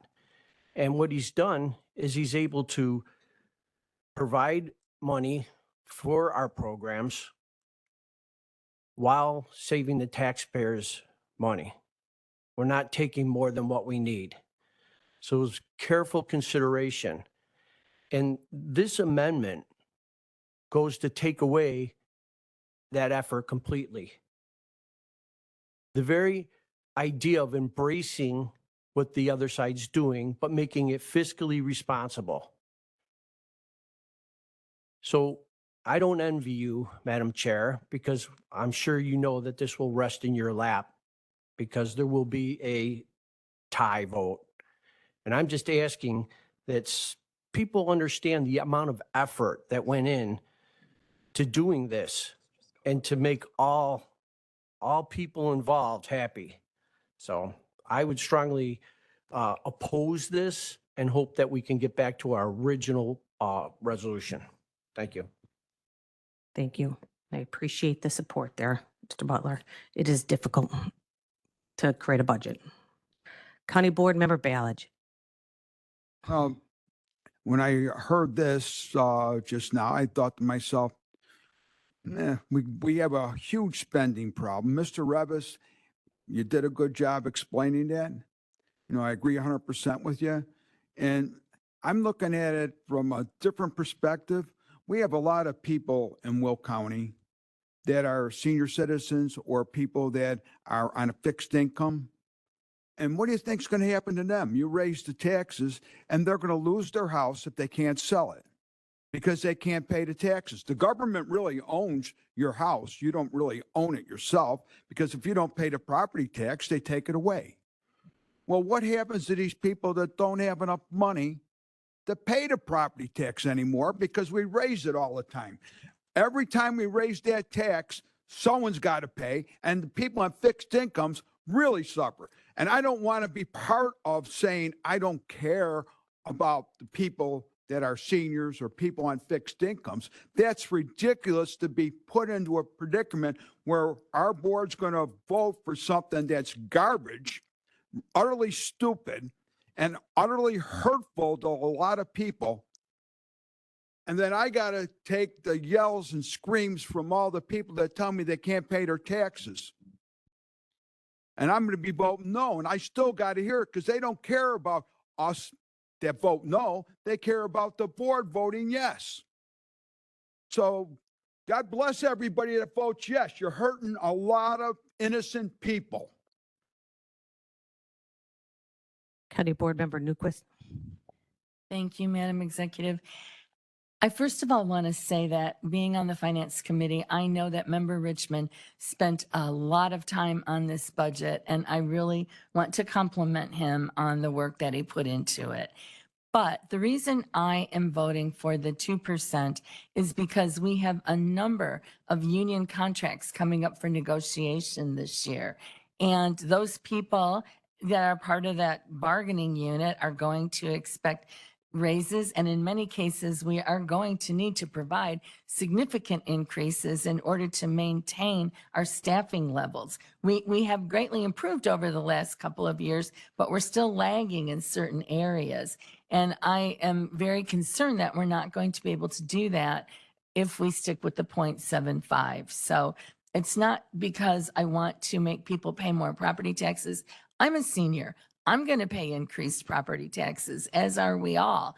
But I just really, truly think that we need to give ourselves some negotiating room in order to be able to provide the services that our residents expect. Thank you. Thank you. County Board Member Berkowitz. Okay, so I've got a couple things here. One, going back to this amendment, County Board Member Trinier's amendment. I had no clue this was happening. This was pushed through so quickly. We didn't even have the language of what was being voted on. This was put on my desk. The language for her amendment was put on my desk after it all transpired. I don't believe that's appropriate. I think in the past, we've had to, even if we take a break, the language has had to be provided to every board member, because how can you vote on something you haven't read? Yeah. Excuse me? Yeah, I was gonna say, you just had an amendment today that we do amendment at the county board. And this was put on my desk Right. after it was pushed through.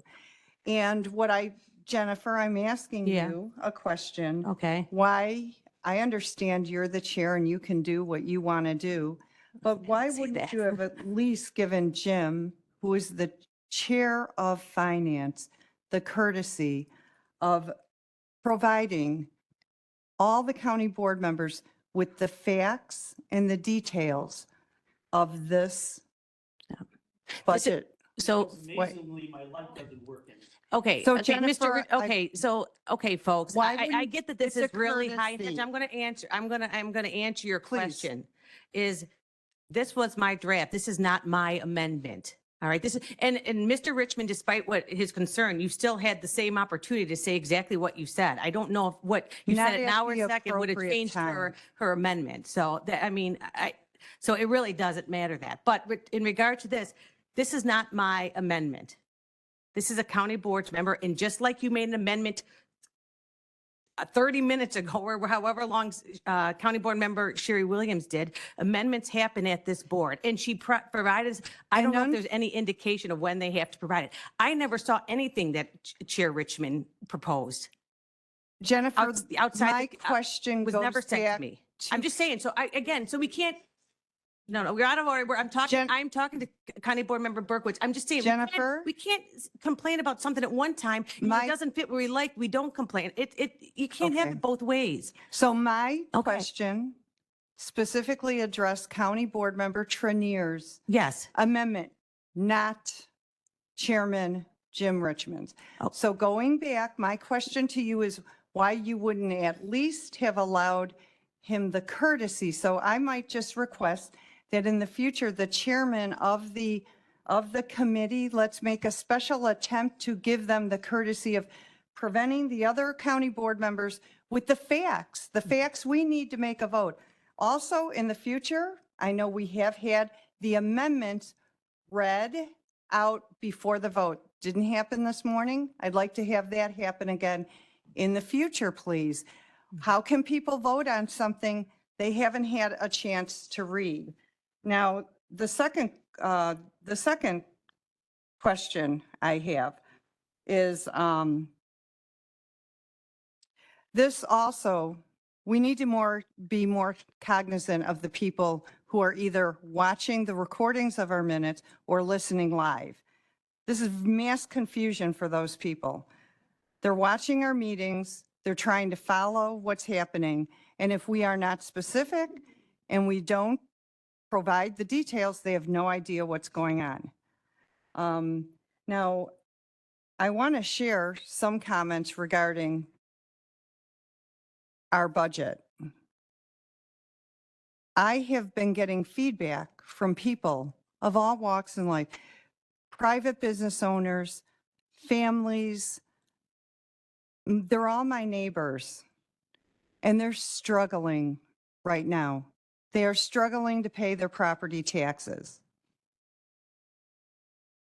Every levy on their property tax bill is having a great impact on their security, their mental health, their quality of life. Many people I've met, even last night, I met half a dozen people who told me, we go to the grocery store and we have to figure out what we can buy. What do we have to give up this week? So I think we have to remember that we all need to tighten our belt. County needs to focus on county government. We don't need to grow county government. Everyone likes to say, oh, people want services. People don't want services that aren't required by county government from us. They don't want us spending money that we don't need to be spending. So with that reason, I thank you for your time. Thank you. County Board Member Coleman. Good morning, County Executive and fellow board members. I just had a few comments, and one specific question is, what is the actual dollar amount that the property taxes will be raised based on our levy at the two different, based on either the 0.75? Does anybody have that answer?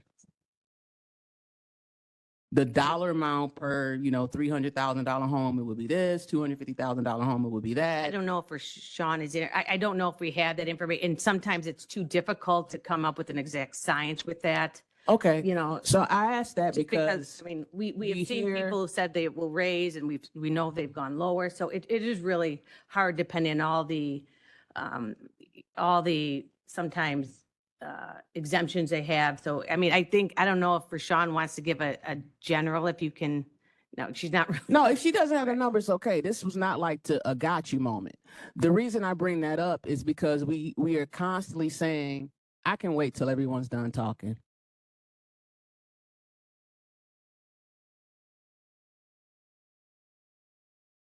No, I got time today. I know. Because the consistency in both sides, because I've done some sideline talking over here too. So I'll just wait. We're going to be here for a while. So I asked that because we keep talking about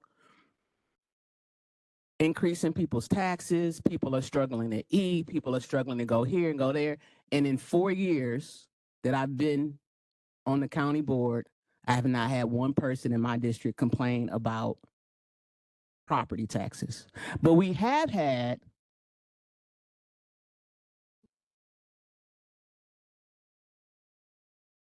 No, this is really a touchy and intense thing. I mean, can we try to be, both sides, be respectful and not have the cackling and the comments? I mean, you can check my emails, you can check phone logs. They don't call about that. But what we have had is several people who need some mental health help. If you've been paying attention,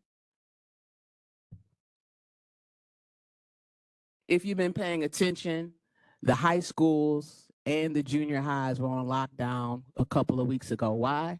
Because they're young people who think it's funny to comment and call in and put on social media that there's going to be a shooting.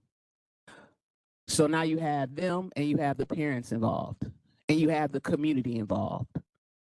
You have people who have been killing children.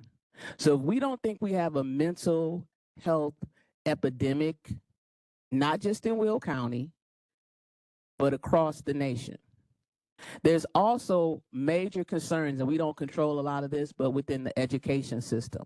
Because I really think that if we take the funding and put it into proactive measures, we would be in a better place.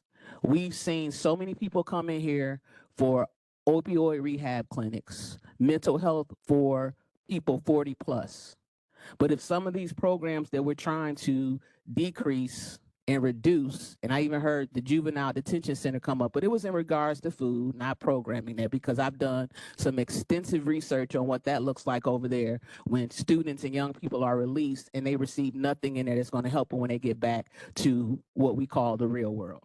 So with that said, we're hung up on this protocol and who gets to talk first. And some people have been promoting on social media that they are specifically responsible for cutting taxes in Will County. And I just think it's very sad that we are lying to people. The other piece is we're talking about people who are fed up with paying property taxes. I've been paying property taxes for 12 years. If it comes a point in time where I couldn't afford that, I'm going to downsize. And that might be the option for some people. But the option for others who are currently working, trying to pay their bills, making $4,000 a month, and rent is $2,000 a month, and they might have a child or a parent that they're taking care of, and we don't have the funds to actually give them a living wage, where we have people coming in getting paid more because they're temporary workers than the people who actually go to the job every day. You have people working with those who have mental illnesses. What do you think that does to them and their families and what they need to do in their own household? And so I'm not in favor of raising taxes, but I am in favor of taking care of the people of Will County, and that's going to cost money. I don't think there's some new program that we're trying to throw a whole bunch of money at that's not needed. The mental health board is needed. If you never worked in a school, a hospital, a senior care facility, if you never tried to start up a business, you don't know what it takes to do those things. You don't know the mental anguish that teachers are going through, nurses, doctors, mental care experts. I think she's dressing about why she's supporting this. Well, she's talking about our nursing home, it sounds like, and some of our staffing. So I was watching it. So I'm going to conclude here that we have a lot of county employees who work with vulnerable populations, who work with populations that could become violent, that may have been on drugs, and they need to be paid appropriately or they're going to be leaving, and we'll have the people here complaining about property taxes still. And that goes for the sheriff's department, that goes for the nursing care facilities, that goes for the mental health board. All those things need to be funded so we can improve the quality of life for everyone in Will County. Thank you. Thank you. County Board Member Dean Schlottman. Thank you, Madam Executive. So I know we talk a lot about needing to fund the services. Mr. Chair Richmond's budget funds the services for this fiscal year. There are no people being cut from any positions within this budget, including union contracts that include increases. The wife of a deputy, I know that he'll get an increase, and I know that comes from a union contract. This budget absolutely funds that. When we start talking about pay raises going forward, we can't start levying today for things that are going to happen 4 years from now. And when we start, could be short-sighted. I know we all were quiet when Member Coleman was speaking. Do I need to pull the same teacher garbage here and be quiet until everyone? I'm trying to be the teacher up here too, so let's. No, I'm just okay, saying, we're gonna do we it are going to one way or try the to other way. complete. You all have a time to talk. Press your button. I'm trying to get through everyone. All right. Yeah. So that's not being short-sighted. That is taking things as they come, because we do not know what is going to happen in the next 4 years. We don't know how things will financially play out and what differences the county's needs will be at that time. That being said, we don't want to take away services from people, but we also need to make sure that we are not telling people, sorry, you've worked somewhere, you've planned to be in this home for your whole life. Tough. We want to take more of your money, so you need to change your life, because that is what the county sees fit. These people deserve to stay in their homes, these people on fixed incomes. And year after year, we talk about it being a small percentage we're asking people. Well, over the course of 10 or 15 years, those 2, 3, 4 lattes become a lot more than that. They become a car payment. They become half of a mortgage payment. So we can talk about people who are renting as well, but so we don't care about those people who are paying on their mortgages and paying their taxes. They have children just as well as everyone else who are paying for their kids to do things. So I also want to know why at the last minute we're receiving this 2%. And after Chair Richmond's report shows exactly where this money is going to go, what are we going to do with this extra 1.9 million that we're going to suddenly need out of nowhere? Is there a place for it? Is there funding, a special spot for it? Is it going to something specific? Because we can talk about the mental health, but that is a completely different pile of money that we're asking people for. So that's another topic that we'll be talking about. But this is a budget that gives out the services, that does not cut any jobs from the county's budget, that funds union contracts, and we're going to just up the ante even more. We have to start being smart. I know if we're talking about even in our own households, we've tightened our budgets in my own house, and we have stopped buying certain things or pulled back on certain subscriptions because we have to. So the county needs to do the exact same thing. And I think Chair Richmond's plan that was proposed is the right way to go here. That's all I have. County Board Member Freeman. Thank you. I do believe that a 2% budget with new property was originally brought forth. I also believe that the chair of the Finance Committee had said that at one point this was good. And then all of a sudden we had a little extra money, so we're going to work everything around. And there were cuts to some requests, and it is in the sheriff's department. And if those requests for the masks are not provided, then we have to lease them out. So we also have the contracts coming forth. I was sitting here listening to Member Coleman, and she echoed everything I wanted to say. So I'm just adding a couple extras. But we do have contracts coming forth. I do believe it was somewhere between 3 or 5 contracts coming up. How do we approve a contract and say, oh, but we can't really give you the money until 2026? That's not how that works. We have people at Sunny Hill Nursing Home who are making $15 an hour.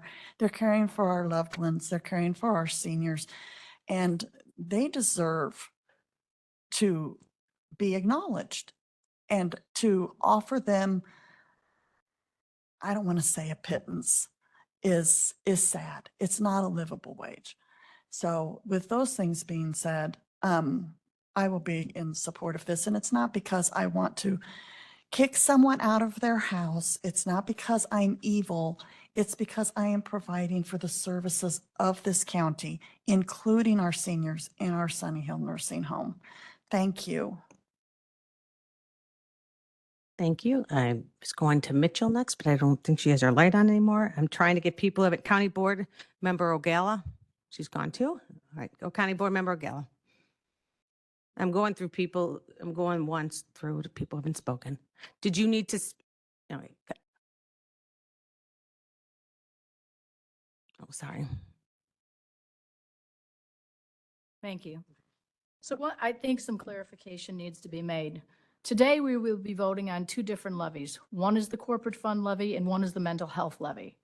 So everyone who's talking about mental health during this conversation, it probably means to be talking about that at Resolution 24-262.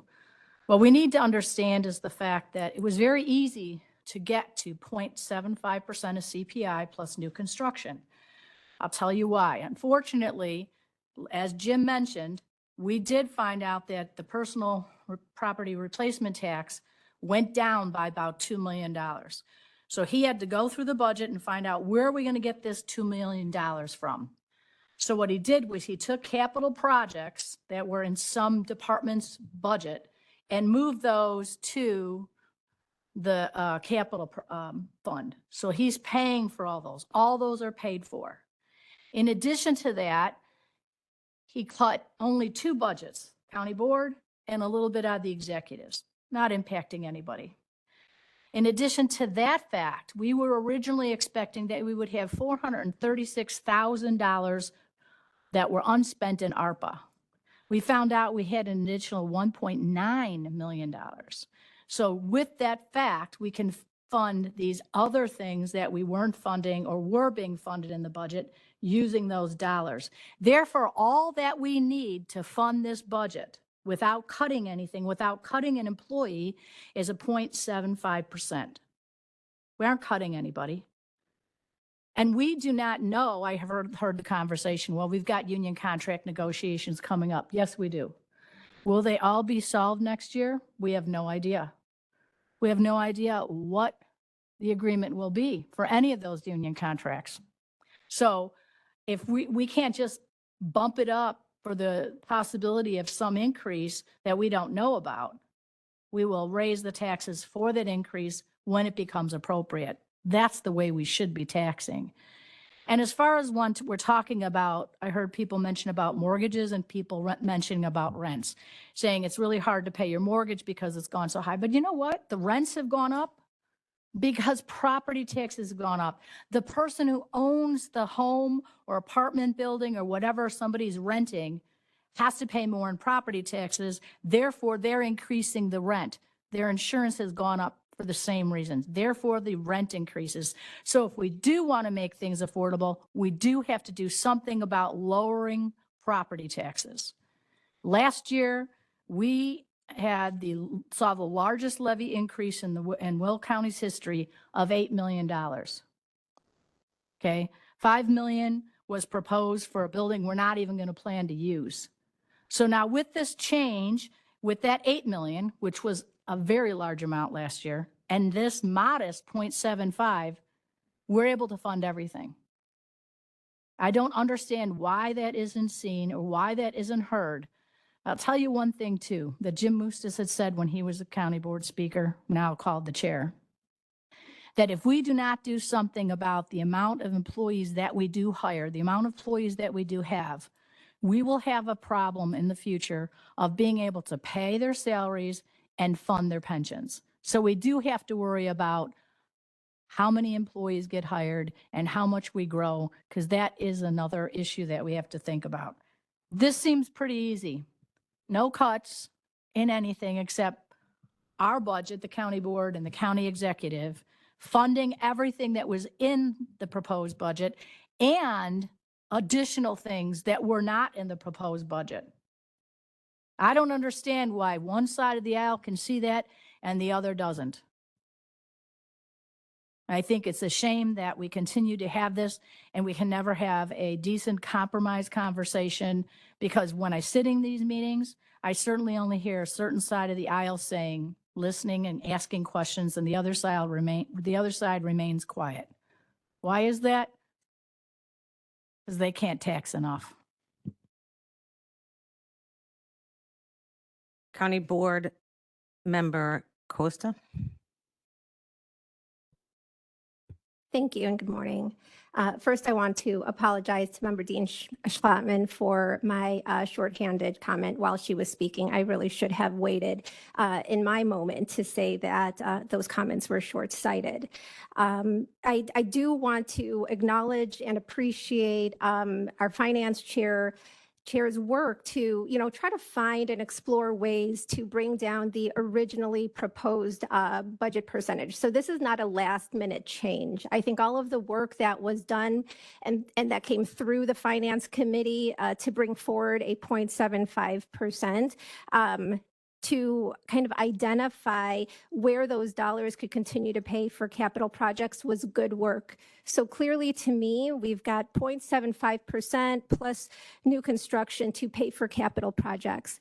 I will be voting as I seconded the amendment for the 2% because I want to ensure that we've got dollars for the people who are working. Capital projects are absolutely important. But when we think about, people deserving to stay in their homes, I also think about people deserving to stay in their jobs. Taxes hurt. When taxes go up, it hurts all of our pockets. It hurts all of our wallets. We all have to make adjustments. But if wages aren't going up and keeping up with the cost of living, that's going to continue to hurt. And we don't know what the outcome of negotiations will be, but I do believe that people deserve to have a living wage. When Sunny Hill workers and CNAs have agency workers coming in getting paid 3 times their base salary, that may force people to find a job elsewhere and to also move out of Will County. We have government workers, employees of the county who are getting recruited by other counties, neighboring counties, because they pay more. I am concerned about our public defenders. I'm concerned. I need to make sure that we have our first responders and our frontline staff here taking care, providing the services for our own constituents, public defenders, correctional officers, our CNAs. It is a struggle. As Member Berkowitz had stated, the struggle creates mental health issues, which is why I think we are talking about mental health. We're weaving that into this conversation when it comes to at what percentage are we going to tax? And my vote is going to be ensuring that people have good paying jobs here so that we could negotiate fairly and we can be a good employer and a good steward of this county. So those are my comments today. And again, I want to appreciate, all of the commentary that was raised today, despite the fact that our Democratic leader, Trainier, had raised this amendment. It doesn't stop us from having the conversation, from having this very important conversation. So let's continue to do that. Let's continue to hear each other out. Thank you. County Board Member Mitchell. I will not be voting for this 2% amendment. I appreciate that our employees need to have a wage that is going to allow them to live have a livable wage, as they say. The problem is, the reason why it's not livable is because we continually increase their property taxes because they have homes too in Will County. Our policies are the reason why their wage is not livable, is basically what I'm saying. So I think if Chair Richmond has taken the time to go through all of the budget and find us a way where we can continue to provide services and not raise the taxes on our employees who live in Will County, as well as those who do not work for Will County, then why is that not an option we can consider? Why? Why is it 2%? If I don't know what the unions are going to come back with as far as their contract negotiations, why 2%? Where does that come from? Why is it not 1%? Why is it not 1.25%? Why 2? I'm just wondering, what is it? Is it that you just want to do what you want to do and you haven't met a tax increase that you don't like? I went to an event not too long ago, and somebody else mentioned that I was on the county board, and the person who was not a part of anything else, just a normal citizen, and I don't even know what that person's politics was, said to me, "Ooh, you're on the county board? Lower my property taxes." That was the first thing. That's what people ask. So I'm just telling you that even though you may not get a call, I don't get calls for property taxes, but certainly everybody I talk to, if they know that I'm in government, if they know that I'm on the county board, the first thing they're going to ask me is about the property taxes. I get it. We want people to have a nice life and all that. But we also want let's think about our taxpayers. We also want them to have a nice life. And the idea that our taxpayers should downsize their lifestyles and that the government doesn't have to downsize its spending is unconscionable. So no to this 2%. Thank you. So I have a list of people who are now on their second go around here. So if you could keep it concise, or if you have anything new to add, that would be appreciated. So we have. Sorry. Chair Richmond. All right. Thank you for some time. You know, what we have to realize is that, you know what, not only will people be voting in November, but they'll also be voting with their feet over the course of the next several years. I know many people that are my age group, and that the way they're voting with their feet is they're selling their house, they're banning Illinois. And it just look at these statistics from U-Haul, look at any of the, you know, Illinois is at the top of the worst list for people leaving the state. We have a great state. We have a great, we're in the middle of the country. But the problem is it's the taxes. Also, too, is I just want to address a couple things, too, is the public defenders, they did get a raise. They got the same kind of raise that was provided to the state's attorney's office. So trust me, they're not suffering. I mean, you're going to tell me that they have student debt and all that kind of stuff. There's a lot of people with student debt, but based on, you know, government programs, they can have that waived if they serve 10 years, I believe it is, in government. It was also mentioned that contractors make a lot more money than what our staff does. Well, you got to realize too is, you know, I've owned my own businesses. I've owned multiple businesses. I've sold businesses and that. And when you're a contractor, you're an employee, or you're working as a contractor for somebody, yeah, you do get paid more. Absolutely. Because the things that you're burdened with are you have to pay both sides of your FICA. You have to pay your own Medicare. You have to have your own business insurance. You have to pay your own workman's comp. You have to make quarterly payments into the state for any other additional taxes that are owed. You're also responsible for your own health insurance too. So there's all those burdens. It's like being your own small little business. So yes, contractors do make more. But at the same token too, contractors don't get vacation pay. They don't get holiday pay. They don't get sick pay. They don't get pensions. They don't get mental health days or whatever else there is that's out there. So there's a lot of things that, you know, I got to tell you, being a business owner, I don't know. I tell my family, you know, own your own business. But I think I'm going to have to add one more line. Own your own business in the right place. Because it's getting challenging for any business owner out there. Ask them about the regulations. Ask them about the tax burdens, the inflation and everything like that. So I just am looking at this from a perspective of we cut no services. Everybody got their pay raises. To me, this seems like a very sound 0.75. And I don't know what else to tell people or to convince them, but all the numbers are here. We've had conversations. I tried to outline it again today so that this way it's, you know, easily to be understood in that. Everybody's getting what they asked for. And I think the only thing that I did miss too is the fact that the sheriff's department was shorted $22,000 and change for some respirator thing that does the quality of their mask or that. But they do have the ability to, you know, they've got some special funds, so hopefully they can find it in that. But like I said, we're not taking away, you know, police cars. We're not taking away bullets. We're not taking away any services that our community desires and or needs. And maybe it's about time that what we do is get some of government out of our lives. And let's go back to the days where neighbors help neighbors, friends help friends, you know, community organizations helped out within their community in that.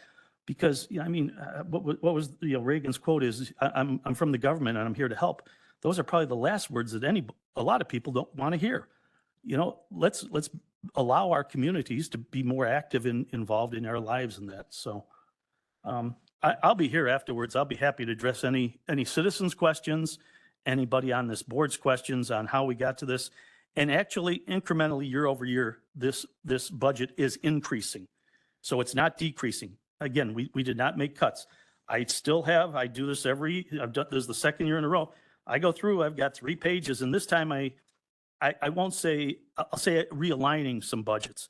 And I only picked the things that were $1,000 and $2,000 and that more. And I have 3 pages of that. So, I mean, if we want to start talking about how we can cut and do a bit better job on their budget, I'll be more than happy to share that with you too. So thank you for the time. County Board Member Revis. I just wanted to say, I feel like it's possible we all confuse what the real enemy is at times. I just went through looking at each one of the members on the Democrat side of the aisle. And not that I'm saying I had to remind myself this. I didn't have to remind myself this because it's like the first thing that come to mind. But I actually like you guys. I actually think you're all very likable people. You know, you're very friendly. I think we do have a good working rapport. I will criticize myself a little bit. I do think we need to make a better effort to speak with each other and learn where everybody stands and what is motivating each other. But the real enemy is, at least in my eyes, the spending that we have to debate over at the county. So some groups might think we need to spend more, other groups we need to spend less. I'm in the camp that thinks we need to spend less. I talk to a lot of people that think we need to spend less. I don't want to beat that point home, but I do just want to say, you know, to my colleagues across the aisle, you know, don't take it personally. It's the spending, not you guys itself. So thank you. I'm going to go Berkowitz and then Trenier. Thank you, Madam Executive. So in summary, what I have been hearing over all my years on the county board from my neighbors is that they want county government to do what county government should do. When I ask them about services, they don't want us to add services. They want us to do what county government is supposed to do. Don't grow your services, don't hold social events and the administrative costs and things that go into providing these events that are not related to county government.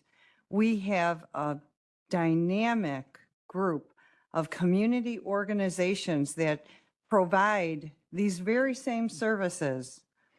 So let's be diligent. Let's go back to our roots of county government. Be the best county government we can be, but get rid of the excess. Be frugal and let our homeowners have more money at the end of the day in their pocket so they can raise their families, they can pay their bills. And so I cannot support this 2% increase. Because of that reason, every other levy is holding their hands out for more money. So at the end of the day, look back and see, what are we really supposed to be doing? And let's be the best at that. And Chair Richmond did that. He went back and he looked at each line item, and we are doing what we need to be doing. We are doing government business, providing the support to every department, every unit of county government that needs support. So I'm asking each one of you to please remember what the people in our homes, what they're so often saying to us. And if there's some districts where they don't have concerns over property taxes, that's awesome. But I have not seen that. Thank you. Thank you. County Board Member Trenier. Sorry. Yep, I thought I did. Thank you, Madam Executive. While I did make an amendment to the tax levy agenda item that is here, I have not even spoken on my own amendment. So this is my first time speaking on my amendment. And I just want to say thank you to Board Member Revis. I really appreciated his comments. It isn't us versus them. I do think, though, sometimes it seems like it because there is no dialogue. There is no time in this part-time job to have the kind of dialogue that might bring us to a consensus. But I do listen. And last year, the opposite side of the aisle proposed a 2% tax levy increase. I thought it was great that we could have gone to 3.4 this year, and you offered 2%. That has been on the agenda, multiple agendas, for several weeks now. This was not a surprise. This wasn't like something for the first time that anybody's seen. What was a surprise, and what was the first time seeing with no pre-notification, was at Finance Committee when the 0.75 was brought to us. In fact, the vice chair didn't even see the documents before the committee meeting started. So I think we do need to work harder on communicating as committees and as vice chairs and chairs, and as leadership. So I really appreciated your remarks, Board Member Revis. I think our tax system is unfair. I will be the first person to say it's regressive. Taxing senior citizens, I don't think that's a great thing. They've finally gotten to the golden years of their life and they still have to pay property taxes. Hopefully, most of them have paid off their mortgages, so it's not as horrible as it really could be. But our tax system is unfair and regressive. But we don't have the power to change that. And, when I talk to people who tell me they hate their property tax, I remind them that over 70% of their tax is not a county issue. We don't have any say-so over it. And I think that's an important thing to remember. I've been a business owner.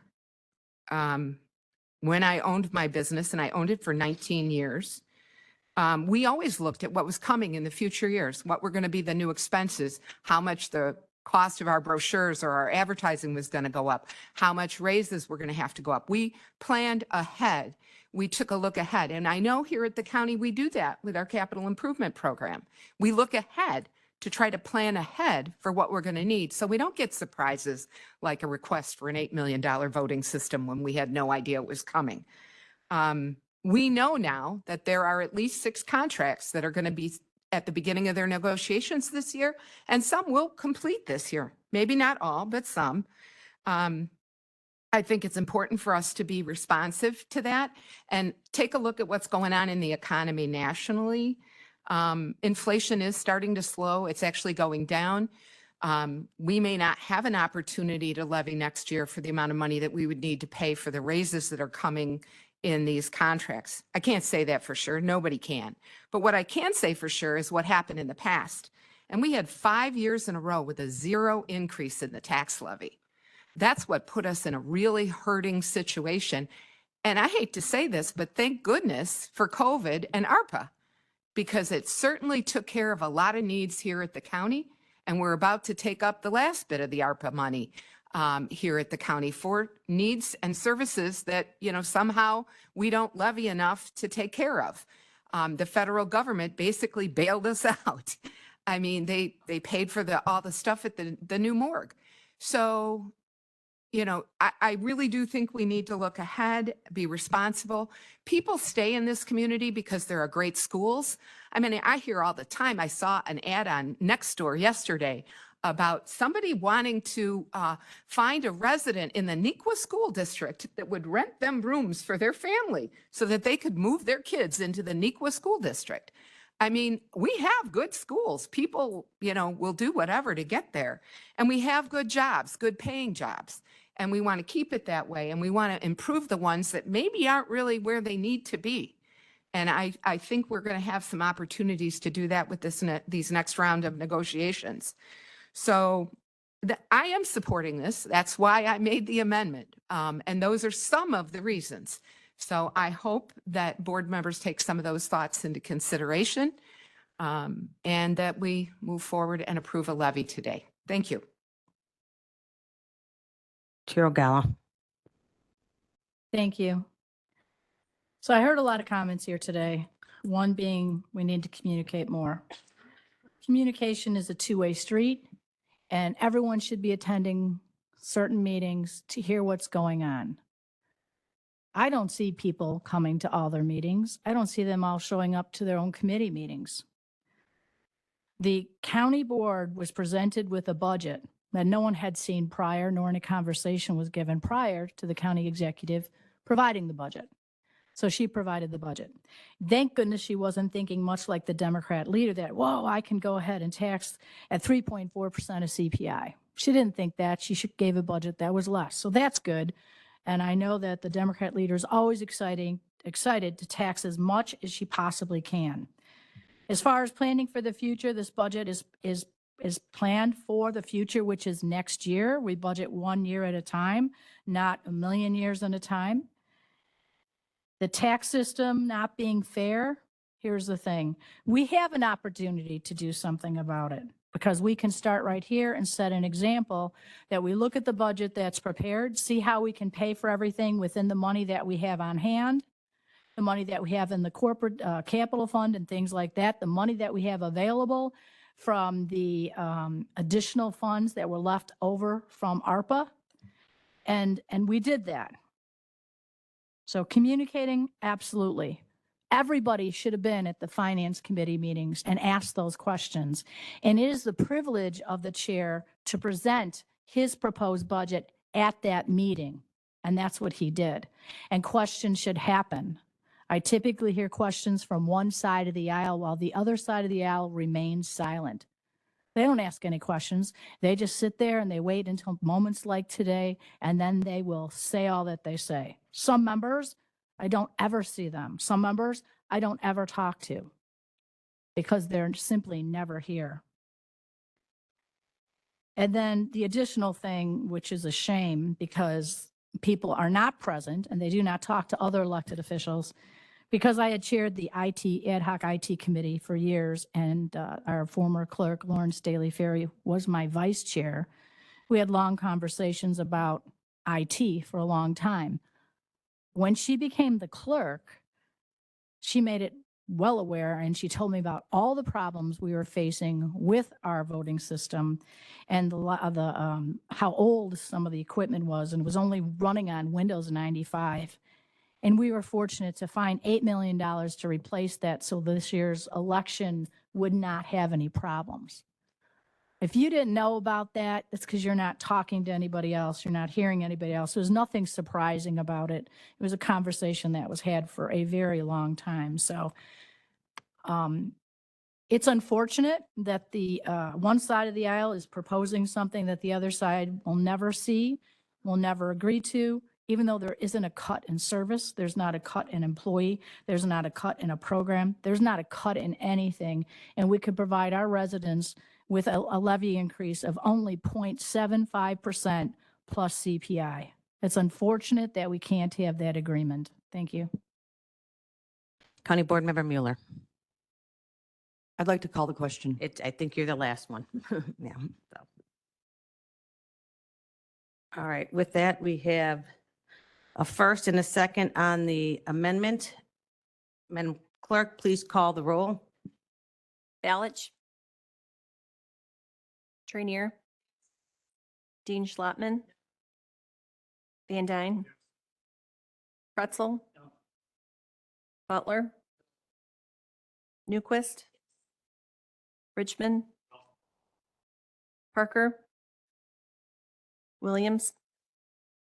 Diaz. Winfrey. Coleman. Logan. Freeman. Revis. Mitchell. No. Ortiz. Berkowitz. Mueller. Costa. Ogalla.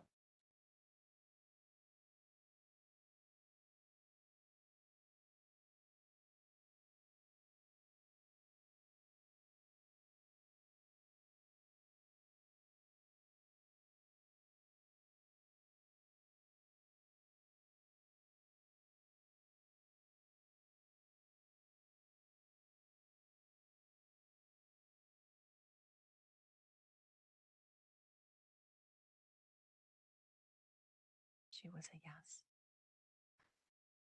yes. Tie 11-11, county executive breaks the tie. Aye. Chair Richmond. 12-11. I'm sorry, with 12 in the affirmative, the motion carries. Chair Richmond.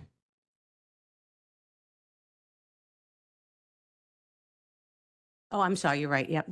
Is there a motion to vote as amended? We'll go to this discussion. Motion to vote as amended by Trinier, seconded by Newquist County Board Member Butler. Didn't hear, did you say that you? Pardon me? Yeah. It was a 12-11. County Board, so we have a motion, a second as amended. Any discussions on it? Madam Clerk, please call the roll. Can you reread it so everyone understands? Wait, Never read. it was read, but as motion, I'm reading what was handed to me, so as this is as amended, I amend Resolution 24-261 to adjust the 2024 levy with 0.75% CPI new property to 2% CPI new property to a readjusted rate of 0.5101%. So it is handed before you. So you're now voting as amended. Madam Clerk, please call the roll. It's the same thing. We're on the same one. We're voting as amended. Balich. Tranier.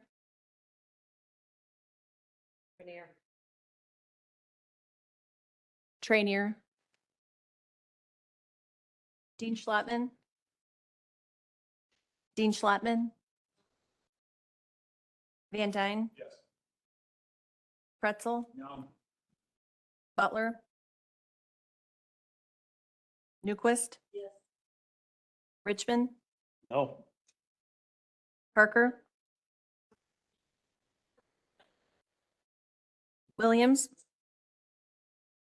Diaz. Winfrey. Coleman. Logan. Freeman. Revis. No. Mitchell. No. Ortiz. Berkowitz. No. Mueller. Costa. O'Gallagher.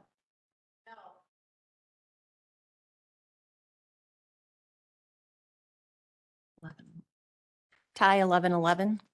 County Executive votes aye.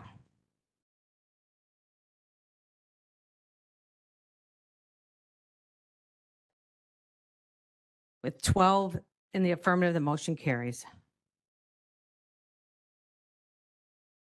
Oh, I'm sorry, County Board Member Ortiz, Can we please have a break, like 5 or 10 minutes before the, before the next discussion? okay. We'll be back here in about 6 minutes. How's that? All right. Is there a motion to recess for 6 minutes? Motion by Meta, seconded by Logan. All in favor? Any opposed? Motion carries.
All right, thank you.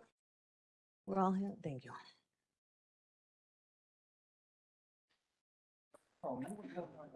We're on number 9 Number, of the Finance Committee, Chair Richmond.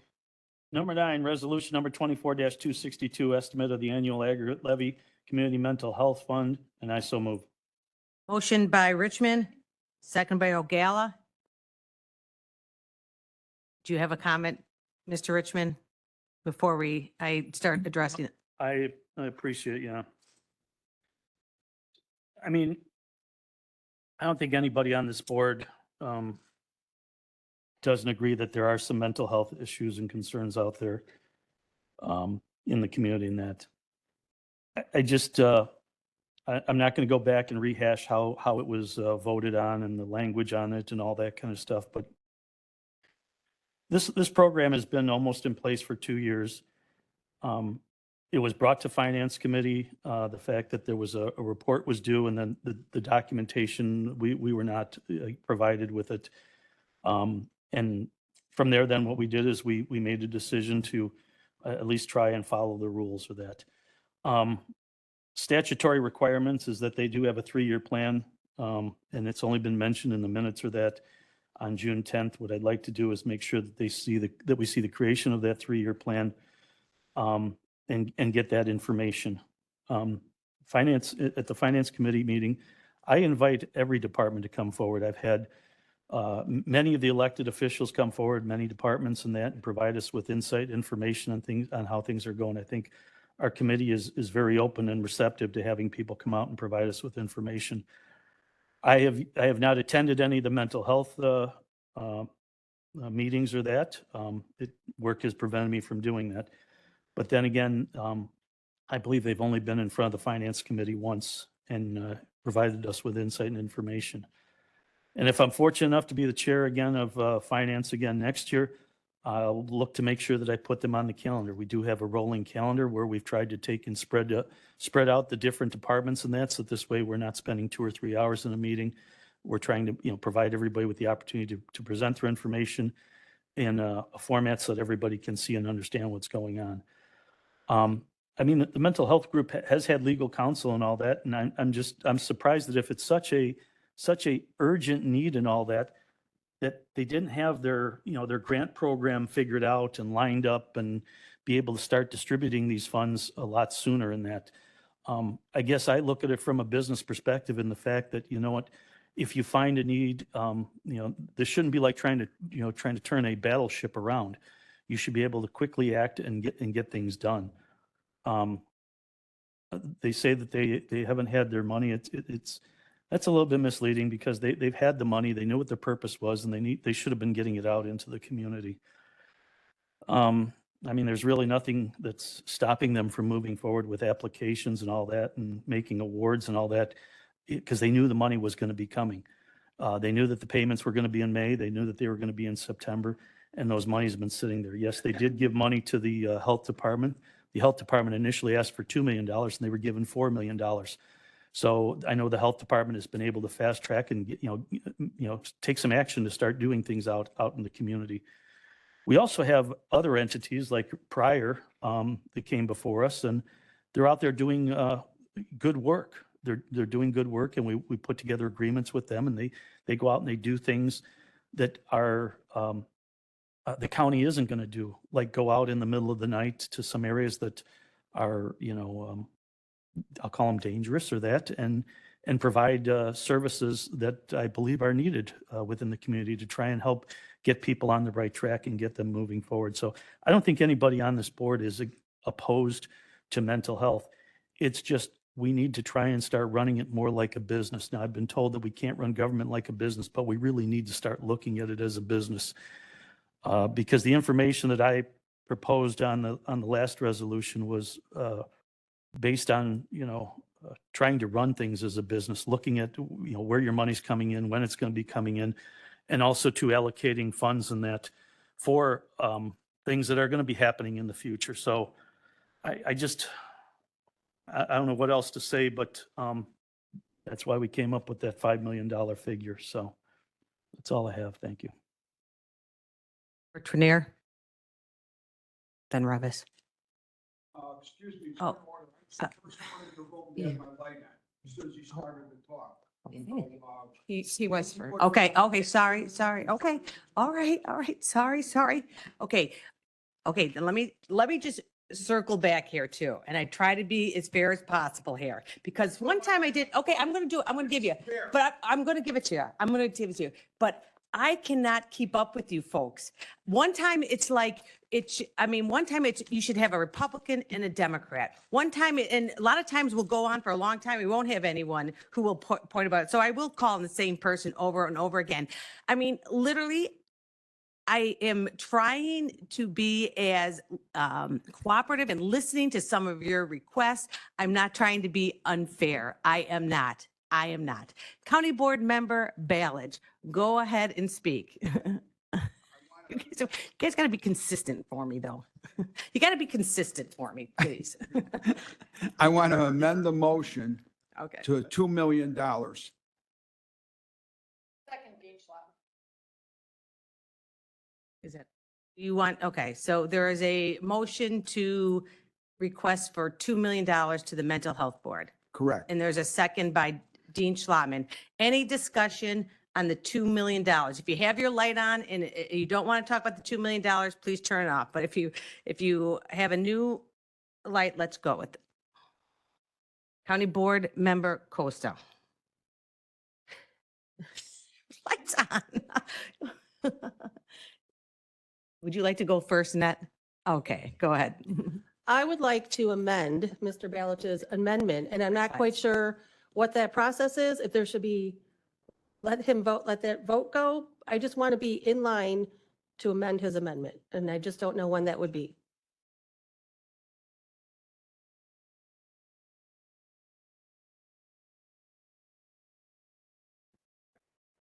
Wanted that. 8. You wanted that. Yes. All right, I just want to be in queue, that's all. All right? All right, so if we are addressing the County Board Members Ballage $2 million request, let me quickly see. A minute, County Board, yeah. Did she just make an amendment to the amendment? No, she did not. No, she inquired with the question. So County Board Member Butler, do you have a statement on the 2 million? No. Just gonna make sure. All right, we have Mr. All right. So we are voting on Steve Ballage's amendment to $10 million. $2 million. Madam Clerk. Ballage. Trainier. Dean Schlotman. Van Dyne. Pretzel. Yes. Butler. Newquist. Richmond. Yes. Parker. Williams. Diaz. Winfrey. Coleman. Logan. Yes. Freeman. Revis. Yes. Mitchell. Yes. Ortiz. Berkowitz. Yes. Mueller. Costa. Ogalla.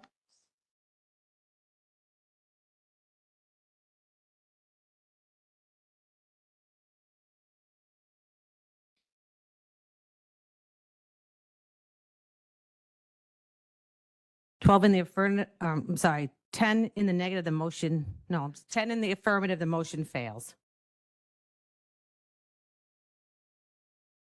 County Board Member Trenier, and then.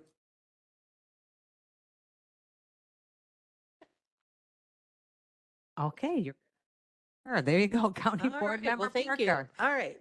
So I would like to make an amendment to the resolution. And in light of the levy that was just passed, I would request to reconsider and amend to 8 million. And I'd like to explain before it goes out.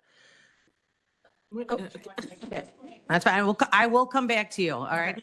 County Board, we have a motion to amend to 8 million by County Board Member Parker, seconded by Butler. We're discussion on that. We're going to go back to you, Ms. Parker. Okay, so it seems 10 million seems to be the target number that it's been thrown out there quite a bit. So if we levy at 8 million and we give 4 million to the health department, that leaves 4 million to the mental health board. There's 6 million already from 2024 that hasn't been spent. So the 4 million plus the 6 million would still give the mental health board 10 million. So again, the health department would get their 4 million, mental health would get 10 million, and we would save the taxpayers 2 million. Or if you want to look at it in the big picture, mental health would have 14 million as opposed to the 16 million that some are requesting. So I would ask for you all to reconsider and amend it to 8 million. So we have a motion and second on the 8 million. If there is discussion on that, please hold on. County Board Member Revis, then Butler on the 8 million. Obviously this is a fluid situation. I am leaning towards supporting Annette's amendment here. That sounds like a healthy compromise. Obviously, this isn't a winner take all game. I think we sacrifice some things on the Republican side of the aisle and the Democrats would sacrifice some things as well. I think it's a good compromise. So thank you, Annette, for bringing that. But now I would just like to kind of transition into more broadly the mental health levy as a whole. Again, I think this is government asking for more, but I don't think more funding necessarily equals a better quality of service. Feelings and emotions that surround the very sensitive topic of mental health and mental health services. While those feelings and emotions are very valid, that doesn't equal a proof of concept or, a proof of a sound organizational structure that can execute the mission of why the residents of Will County voted on it. And I have a little anecdote that I think is very relevant to this discussion, and it's an experiment that was conducted. I was fortunate to learn about this at one of Will County's great institutions, Lewis University. I also went to Joliet Junior, so two great schools that we offer people here in the county. But I learned about this at Lewis, and it's called Rat Park Experiment. And so you could Google this to get a better or more detailed explanation than what I'm going to do here. But basically, they took rats, put them in cages. One group of rats had an option of regular water or water laced with morphine. And then they lived about in their cage that was just a blank, desolate cage. There were maybe a little bit of fluffings at the bottom. Those rats, 19 times more of the time, chose the morphine-laced water than the rats that were put in cages with a lot of toys to play with, a lot of colorful little features that I guess any rat would dream of. They were able to conclude through this experiment that the reason or one of the reasons why these rats were choosing the morphine instead of the regular water was because they weren't getting any fulfillment. There was nothing giving them the value to live, so they found themselves getting addicted to this morphine. The rats in the cage with all the toys, all the colorful items, and all the fixings that a rat would like didn't choose the morphine-laced water because they were getting fulfillment from these other items. Why? How does this relate? I think this relates because we as a county board can't just throw money at an issue and think that that's going to solve it. It's a more all-encompassing thing. We absolutely have a mental health crisis in this country and in our county, but we have a equally significant property tax crisis. And when you look at the fact that property taxes are largely regressive, like the Democrat leader conceded to earlier, because that's what they are, what does that really mean? It means that $12 latte that this costs people impacts the person who makes more money, who makes less money more. So a mother who only makes $40,000, $50,000 a year struggles to pay that $12 more than the person living in a, multi-million-dollar home and has a good income and can afford that $12. So we can't be dismissive of that action and the impact that voting on something like this has on property taxes. I know we had a full debate on property taxes earlier. So anyway, that's just a little my perspective on it. I am going to support Annette's motion here for $8 million. I hope there's some on the other side of the aisle willing to compromise at least once. County Board Member Van Dyne, then Berkowitz. Thank you. I'm trying to be careful with my words. You know, before this discussion started, Leader Trenier leaned into me and said that there may be a motion to amend to 8 million. Would you support that? And I said, I not necessarily would like to, but you know, in the efforts to try to work together, I would be willing to consider it if that's the direction you want to go. This is the case now, but prior to that, there was a figure thrown out at 2 million, and about half of this board, maybe not quite, was willing to support that severe of a cut. So now, you know, I think mental health is something that this county board and this county needs to invest in. I think it's super important. Maybe we can go without certain things, but these folks that are addicted to drugs and mental health, I don't believe they asked for those issues. And I think as the adults in the room that we need to try to help with those certain circumstances. So I guess what I'm trying to say is after that $2 million budget, you know, was pretty close to being split, now I'm reverting back to 10 million and I'm not budget on that. So you had me, but now you don't. Thank you. County Board Member Berkowitz. Thank you, Madam Executive. There was a public comment that was sent that wasn't read that I'm going to share with my board members. Can't read public today. comments at this time. What do you? I can't read comments that were emailed to me. I Not at can't- this time, no. Is it? From the public? Yeah. Why can't I?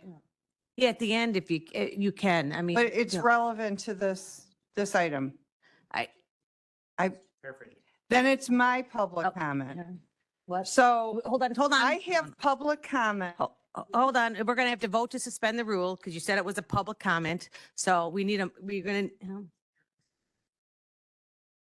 Yeah, if there's a vote to suspend the rules to.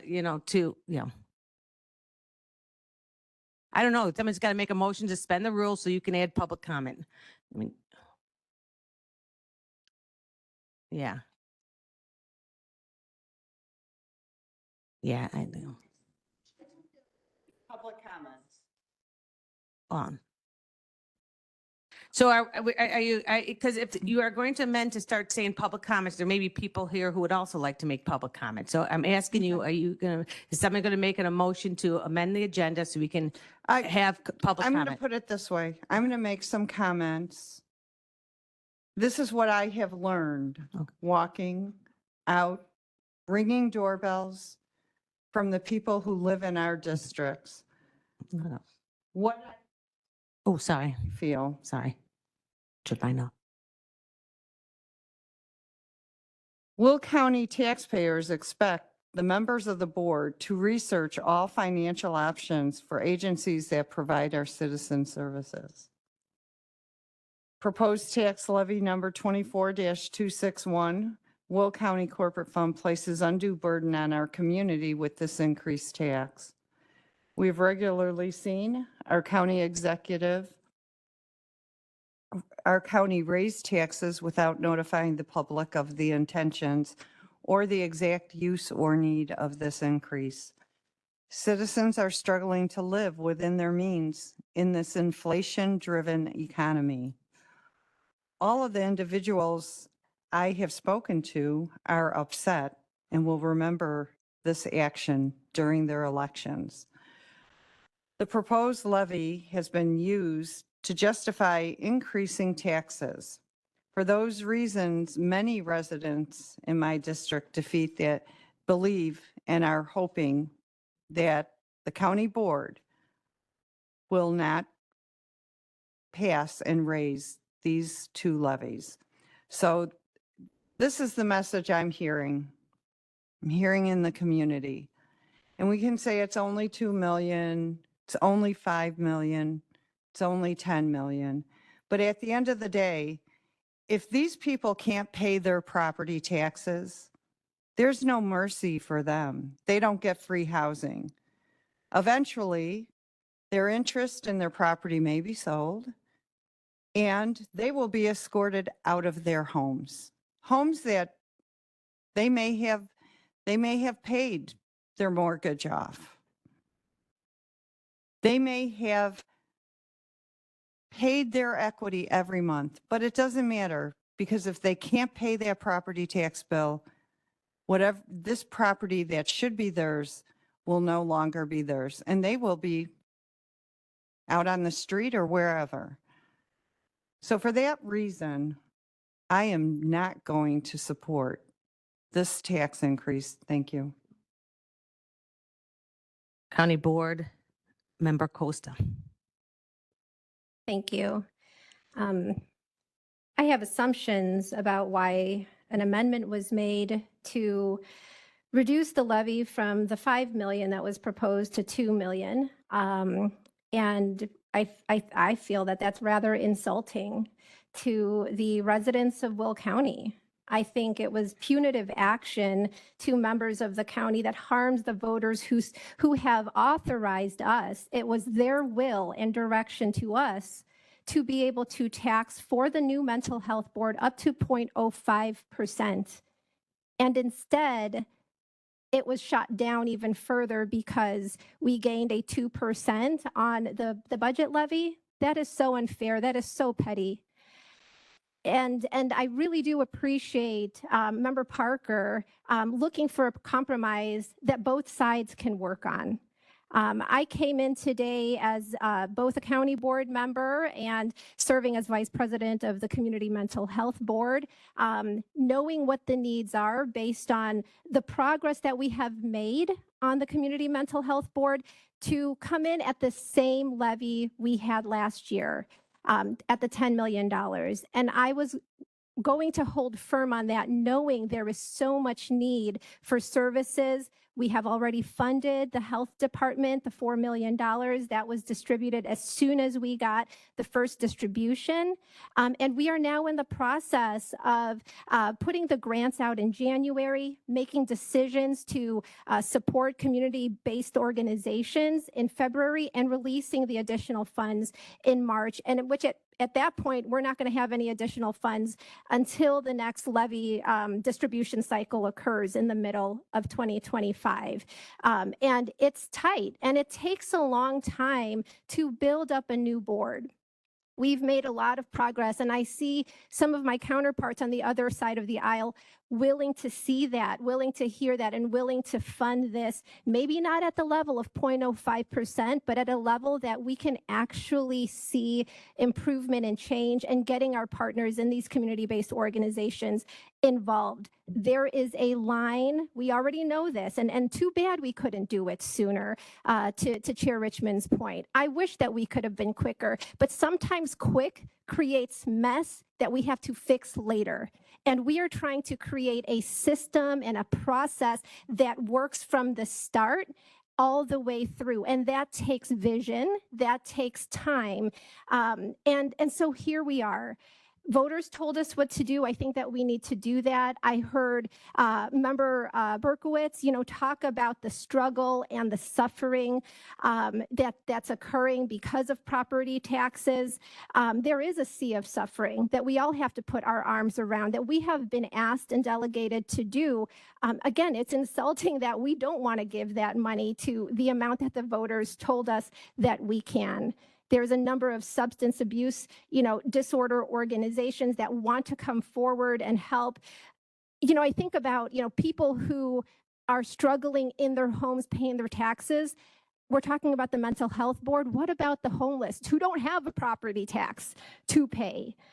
There's so much more that we can do. And I want to thank and appreciate Member Annette Parker in proposing the $8 million. I will be supporting it. I came in here wanting the 10 million, but I will be supporting it. And I hope that we can do this in a bipartisan fashion, because mental health is not a partisan issue. it affects all of us. We all know somebody who is struggling with alcoholism, and other, substance abuse issues. Our frontline, workers are struggling. I could go on and on, but we all know somebody who's being impacted. So let's do our job as a human being under the power and delegation that we have as county board members to approve the $8 million levy. Thank you. We have Diaz and then Richmond. County Board Member Diaz. Good afternoon. Good In afternoon. general, I don't really speak very often. However, this issue is kind of important to me. As everybody here knows that's on the board with me, I drive for special ed, District 202, and we go through training every year on what to do if we have an active shooter on our school buses. And they have told us it's not if, it is when. So that is mental illness. We have had many schools in the Will County area where kids are threatening and or bringing guns to school. We had one that luckily got stopped before the kid got to the school that did not make the papers. I also have a family member with severe mental illness. She's bipolar schizophrenic, and I hope she forgives me for talking about this. When she had her last crisis, they could not find anywhere in the local area. There were 4 beds in the entire state that could treat her. 4 beds in the entire state of Illinois. It took her 6 months to get the help. In the meantime, it was paralyzing for the family. My brother was out of his mind with what was he going to do. He was so afraid that he thought, oh my God, I might have to duct tape my wife to the bed so she doesn't hurt herself and my kids. That was a decision he was toying with making. And he knew if he did it, he would go to prison, but it was worth it to make sure she lived. That is a sin, in my opinion. And this board has the opportunity to rectify that from happening. That's why I'm really struggling. Annette, I greatly appreciate the compromise you're making. That's a real option. I am struggling. I'm going to need a little bit of time to think, but thank you. County Board Member Richmond. I just had my light on for. Okay, sorry, I turned it off. Yep. No, County Board Member Coleman and Butler. County Executive, I just want to thank again Annette for bringing up a number that makes sense. As Jeanette said, there are some things that are going to be personal to everybody on this board, depending on if you're a parent, what you do for a living, if something's happened in your family. And so mental illnesses and mental health is very important to me as a recipient of services because I'm a combat veteran. It took years for me to get to the place where I am right now. And it wouldn't have been possible without mental health and therapy, so on and so forth. But I want to bring this back to ARPA dollars. I thought we got 87 million. We got like 134 million. About 50 million, and this is a rough number, went to like food stabilization, healthcare, mental health, nonprofits. So that money was divided up across a lot of areas, right? 50 million. The request superseded 134, and I don't want to misspeak, but I swear someone said $100 million in requests with the ARPA dollars. $100 million. We received 134. Approximately 50 million went to what could have been some mental health services, but that was divided up with some other programs. And so now with the next number, the number that's still there, ready to be distributed, it comes to $10 million now. And I think that makes a lot of sense for the place that we are in right now. I have relatives that refuse to get services because sometimes services are so generic, it's not specific to their needs, right? But this could be an opportunity where there's some very specific and intentional programs for certain individuals that don't fit into the cookie cutter standard of what maybe mental health services have looked like. Finally, I want to say, going back to what Janet said, children, there's a 6-year-old who stabbed his own relative to death. So what we're going to say the kid was bad, the parents weren't watching him. You can say all of what you want to say, but there's no way you're going to convince me that a 6-year-old understood what the consequence is going to be And I've also been informed this child had nowhere to go. So he's in the house where the murder occurred. Yes, that's a very individualized, very specific case, but we've been given cases about property taxes and other specific things. There is no way we can say we do not need to fund the mental health board. And I was coming in with the 10 million as well. It was an insult to put up 2 million, but now that Annette has made an appropriate and great suggestion as the amendment, I will be voting in favor of it. Thank you. County Board Member Butler. So I just wanted to say that I know that there's probably tempers rising on both sides. And I would like everyone to make this vote thinking rationally and to be calm. It's a very good proposal. I think it satisfies the fiscal responsibility of the Republicans. And it also is a good number for that mental health board to provide services. So, and I'd also like to take the time, because it doesn't happen very often, to just say that I agree with Board Member Costa. We don't always see eye to eye, but this is one time we do. So I'm just asking everybody to kind of let go of some of their anger and think about it, and let's get a unified vote here. Thank you. Any other comments? County Board Member Ballage. I get why Annette's making a motion at 8 million, but I just look at it like this is more taxes. We just raised the levy a whole lot of money, and now we're gonna. Last year, the thing was $10 million, and they didn't spend all of it. They gave $4 million to the health department, which to me was like absurd. Why the county board in the past funded the health department? When they needed something, they came to us and they asked us and we gave them money. Well, now we don't do that. Now we give the mental health board money, and then they give them a portion of their money, and then they ask for more money. So to me, this is just another way of taxing people more money. And I'm not going to vote for it. I think it's dumb. County Board Member Freeman. Okay, so I have to say that I remember the health department coming forward and asking for an increase in a levy, and they were denied. That's why they had to go to the mental health board and rework some things to get support for their behavioral health services. So my question is that with this proposal of the 8 million, will the health department still be able to meet all of their required needs at this point? Know if we have anyone here to answer that for you. So, I mean, we can't answer what it's a separate board. We can't predict what the board's going to do with the funding. So only 2 The million? mental health board. 2 million would go? We can't, they would have to, my guess is the mental health board is going to have to revisit what they're looking at within their budget and make a decision. So we can't answer that here. So the mental health board would really Yeah. have. We less. are just doing the levy. The mental health board would make the decision of how the distribution goes. So we can't answer that. Because I as the Yeah. chair of the public health and public safety, I see so many needs, and so many people have come forward with their needs. And yes, we all have personal stories. But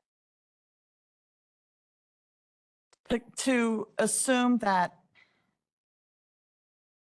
they have money and because they haven't spent it, we shouldn't provide them more when we know that the number is going to far reach their ask. I'm having a hard time with this. Thank you.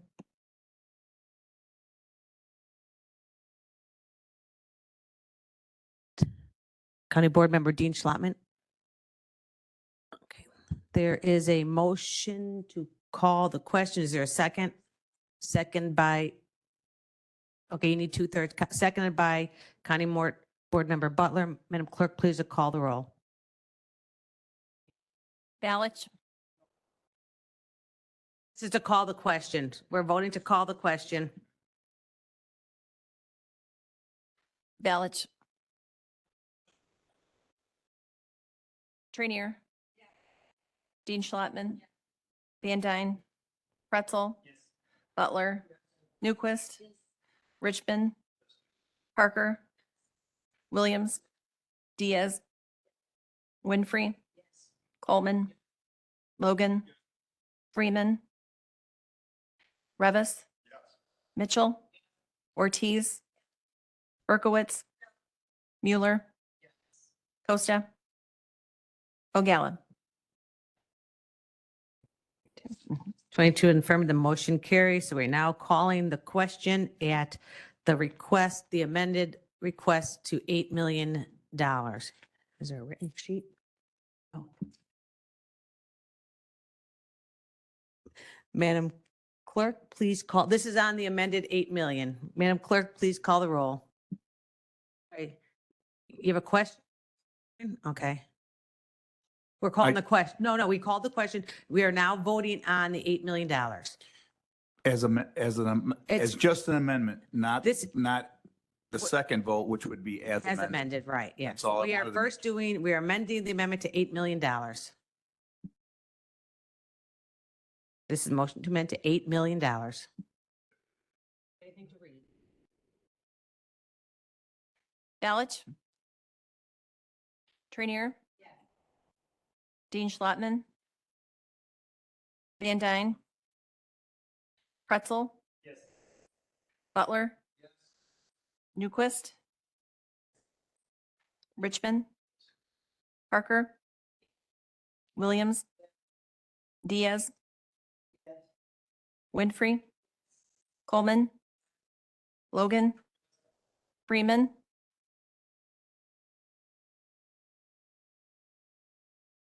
Revis? Mitchell? Ortiz? Berkowitz? Mueller? Costa? O'Gallagher. 20. 20 in the affirmative, the motion carries. I now need a motion to approve as amended. Moved by Winfrey, seconded by Butler. Madam Clerk, please call the roll. No, we're going to do it. I think we're going to have him. Balich? No. Trainier? Dean Schlottman? Van Dyne? Yes. Pretzel? Yes. Butler? Yes. Newquist? Richmond? Parker? Williams? Diaz? Winfrey? Coleman? Logan? Yes. Freeman? Revis? Mitchell? Ortiz? Berkowitz? Mueller? Costa? O'Gallagher.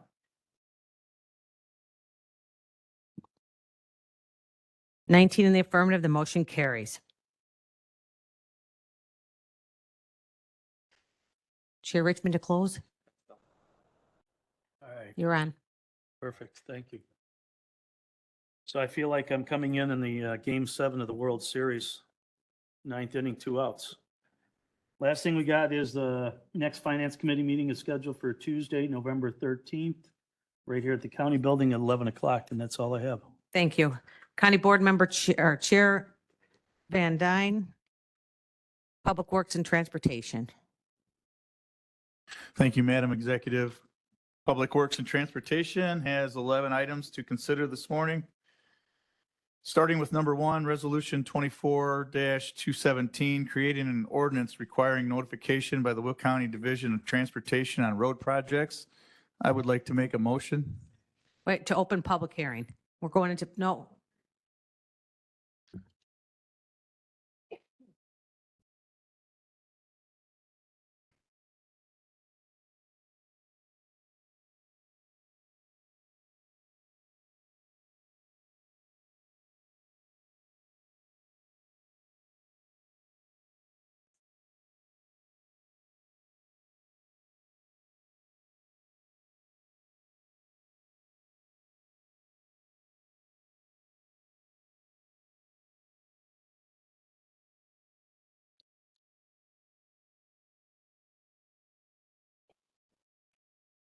It's okay.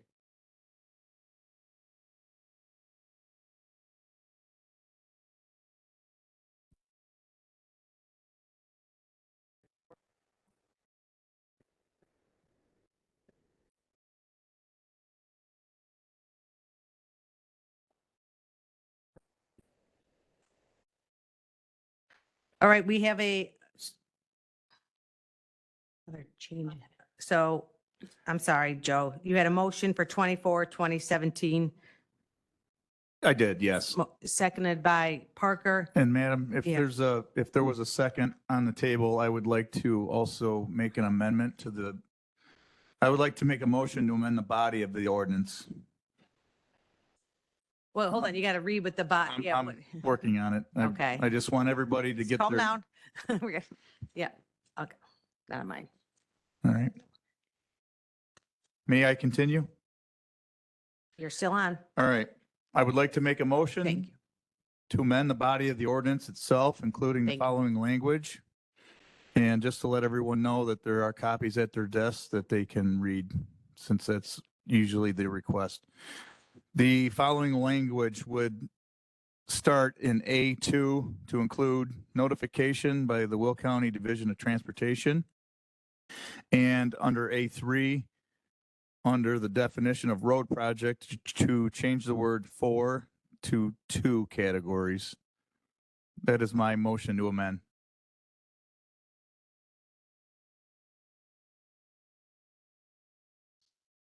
All right, we have a motion and a second. I'm going to just get some clarification because we have an ordinance.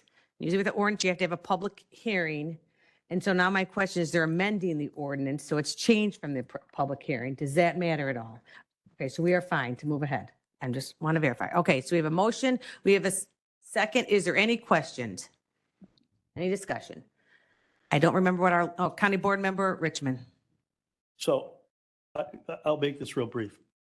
I think Joe and I, we work very well together on getting this done. I think it's going to be a benefit not only for staff, but for the citizens and that. So Joe, thank you. And for catching, whoever caught those 2 things, the word TO, TOO, or TWO does make a big difference. So thank you. Yeah. I also would like to give credit where credit's due. It was the state's attorney and our chief of staff and that found the amendments that should be brought forward. So So now I think we have.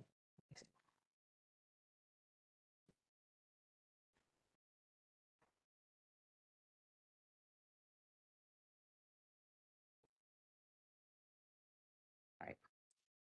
All right. No more discussion. Madam Clerk, please call the roll. Balich. Trainier. Yes. Dean Schlottman. Yes. Van Dyne. yes. Pretzel. Butler. Yes. Newquist. Richmond. Parker. Williams. Diaz. Winfrey. Coleman. Logan. Freeman. Revis. Mitchell. Ortiz. Berkowitz. Mueller. Costa. O'Galla. Yes. 21 in the affirmative, the motion carries.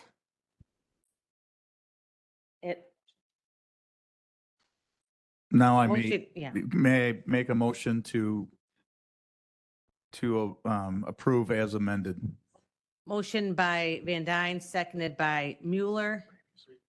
Previous roll call by Richmond, seconded by Winfrey. All in favor? Any opposed? Motion carries. All right, thank you. Well, the rest will be smooth. 24-263, authorizing an IGA between the Village of Homer Glen, Gallagher and Henry, and the County of Will for maintenance and energy of the traffic signals at Bell Road at Founder's Crossing. District 4, I so move. Motion by Van Dyne, seconded by Freeman. Previous roll call by Costa, seconded by O'Gala. All in favor? Aye. Any opposed? Motion carries. Resolution 24-264, authorizing an IGA between the Village of Homer Glen and the County of Will for maintenance and energy of traffic signals at the intersection of Bell and Martingale Lane. District 4, I'll make the motion. Motion by Van Dyne, seconded by Freeman. Previous roll call by Costa, seconded by Winfrey. All in favor? Any opposed? Motion carries. 24-265, authorizing approval of the establishment of altered speed zone 694 along Garfield Avenue within New Lenox Township Road District, District 2. I so move. Motion by Van Dyne, seconded by O'Gala. Previous roll call by Diaz, seconded by Freeman. All in favor? Any opposed? Motion carries. 24-266, authorizing approval of professional services agreement of right-of-way acquisition services for several parcels of property for Gauger improvements over at the CN Railroad, District 2. I so move. Motion by Van Dyne, seconded by Mueller. Previous roll call by Ogala, seconded by Freeman. All in favor? Any opposed? Motion carries. 24-267, authorizing approval of professional services agreement for right-of-way acquisition for Gauger improvements over CN Railroad, District 2. I so move. Motion by Van Dyne, seconded by Freeman. Previous roll call by Ogala, seconded by Winfrey. All in favor? And any opposed? Motion carries. 24-268, authorizing services with Chicago Metro Realty Valuation Corps for several parcels along Gauger over the CN, District 2. I so move. Motion by Van Dyne, seconded by Ogala. Previous roll call by Winfrey, seconded by Diaz. All in favor? Any opposed? Motion carries. 24-269, authorizing services for right-of-way acquisition with Swanson and Brown, several parcels along Gauger, improvements over the CN, District 2. I so move. Motion by Van Dyne, seconded by Ogala. Previous roll call by Freeman, seconded by Mueller. All in favor? Any opposed? Motion carries. 24-270, authorizing approval of agreement for purchase of wetland banking site credits, $119,700 with Mill Creek for Laraway Road, County Highway 74 at US Route 52. Districts 2 and 6, I'll make the motion. Motion by Van Dyne, seconded by Mueller. Previous roll call by Freeman, seconded by Winfrey. All in favor? Aye. Any opposed? Motion carries. 24-271, authorizing approval of agreement for purchase of wetland banking site credits with Mill Creek for West River Road, County Highway 26 from Coal City Road North to 53, District 1. Also move. Motion by Van Dyne, seconded by Winfrey. Previous roll call by Ogala, seconded by who was it? I'm sorry, Freeman. All in favor? Any opposed? Motion carries.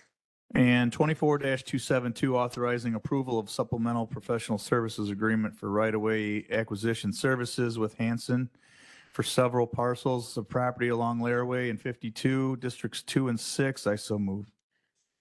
Motion by Van Dyne, seconded by Freeman. Previous roll call by Winfrey, seconded by Mueller. All in favor? Aye. Any opposed? Oh, I'm sorry. You got that? With 21 in the affirmative, the motion carries. Madam Executive, with the candidates in mind for this year's election on November 5th, the Public Works and Transportation Committee would like to schedule their meeting the following day on November 6th, and good luck to all the candidates. Thank you. That concludes our report. Thank you. Moving on to Chair Freeman, Public Health and Safety. Thank you very much, County Executive. I have nothing to bring forward. I would like to mention that our Sunny Hill Nursing Home again was ranked 3rd out of 1,050 nursing homes by Newsweek as being one of the best nursing homes for 2025. We can't publicize that, but I can mention it. So there's that. And if you'd like to grab a pen and say between October 23rd and October 25th, you can take baked goods to Sunny Hill Nursing Home for their Friends of Sunny Hills Holiday Gift Bazaar, barbecue lunch, and bake sale. Please do so. And that is all I have. Our next meeting will be Tuesday, November 12th at 2024 at 9 a.m. Thank you. Thank you. Chair Berkowitz, Legislative Committee. Thank you. The Legislative Committee is working on our state legislative agenda, and our next meeting is on Wednesday, November 13th at 10 a.m. Hope you can all join us. Thank you. Chair Mueller, Capital Improvements Committee. Good afternoon, everyone. We do not have anything to bring forward. As usual, we covered our facilities reports that you're welcome to look at on our agenda. Also, due to November 5th being the election, our next capital improvements and IT committee meeting will be at 10 a.m. on November 6th in the committee room. Thanks. Thank you. Chair Dean Schlottman, Landfill Committee. So we are bringing forward the adoption of the solid waste plan. Just so everyone's aware, this is a fluid document, so as the needs of the county change, if we need this document to change, we can amend it at any time. So I'm making a motion for the adoption of the solid waste plan. Motion by Dean Schlottman, seconded by Pretzel. Previous roll call by Newquist, seconded by Parker. All in favor? Any? Going to add county board member? Yes. All in favor? Any opposed? Motion carries. All right, and our next landfill committee meeting is November 7th in the committee room. It's normally scheduled after the executive meeting, so it could be 11 o'clock, could be noon, could be 12:30. Good for timing. County board member O'Gallagher. Hold on, I don't have you. Yep. Sorry. Thank you. That's okay. Hold on one second.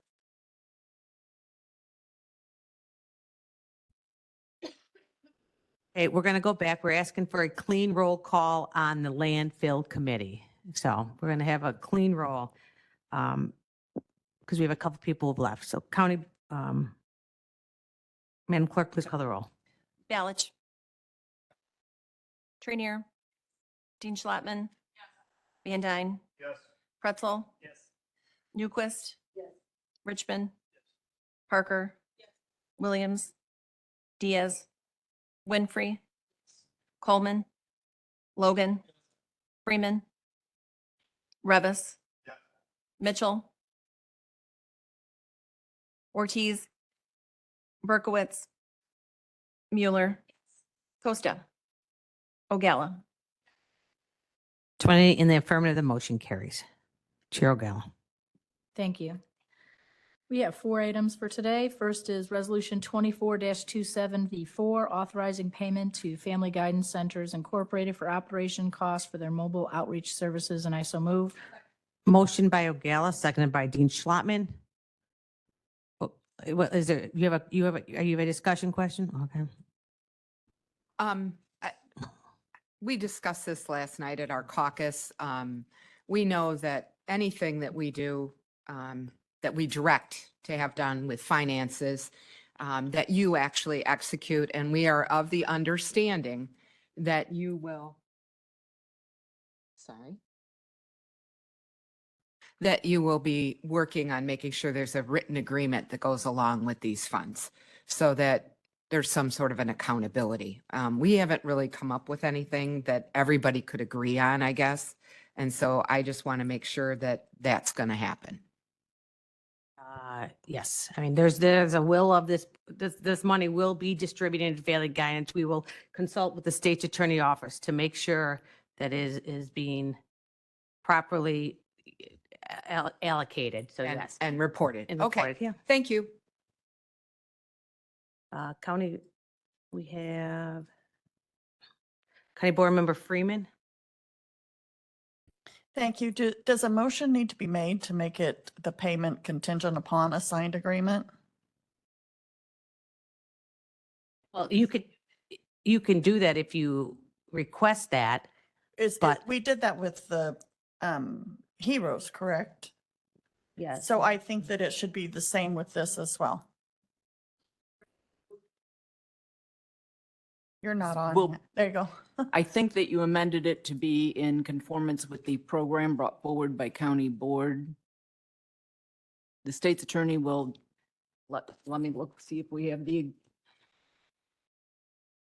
authorizes the payment for costs subject to submission of a fully executed agreement outlining the use of said funds pursuant to the program authorized by the Will County Board and reviewed by the state's attorney's office.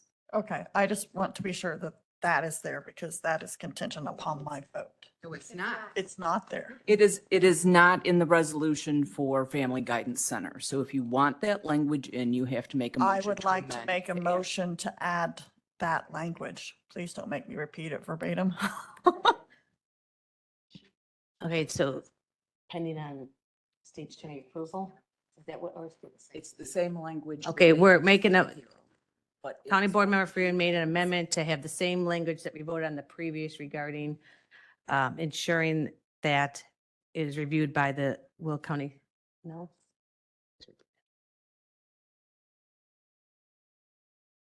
One of these? They've got one. Okay.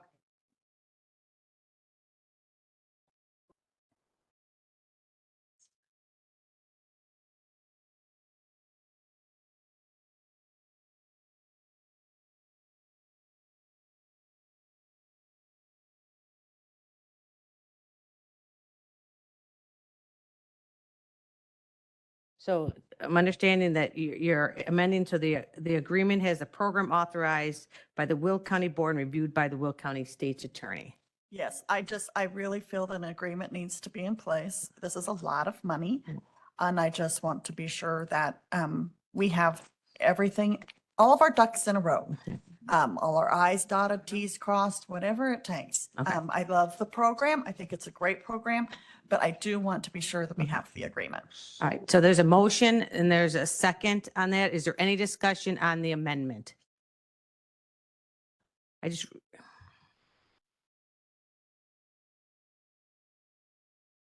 Okay, now.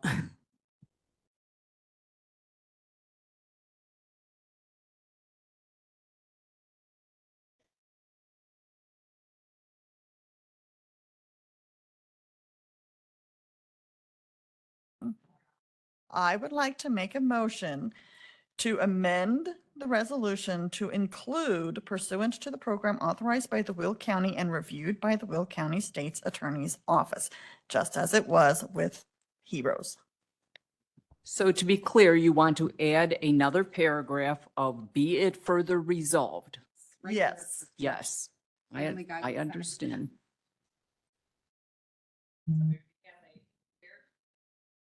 Does everyone understand what the motion is? We have a motion by Freeman. Is there a second? Seconded by Winfrey. Is there any discussion on the amendment? Madam Clerk, please call the roll. Balich. Trainier. Yes. Dean Schlottman. Van Dyne. Yes. Pretzel. Newquist. Yes. Richmond. Richmond. Oh. Parker. Williams. Diaz. Winfrey. Coleman. Logan. Yes. Freeman. Revis. Yes. Mitchell. Ortiz. Berkowitz. Mueller. Yes. Costa. Ogalla.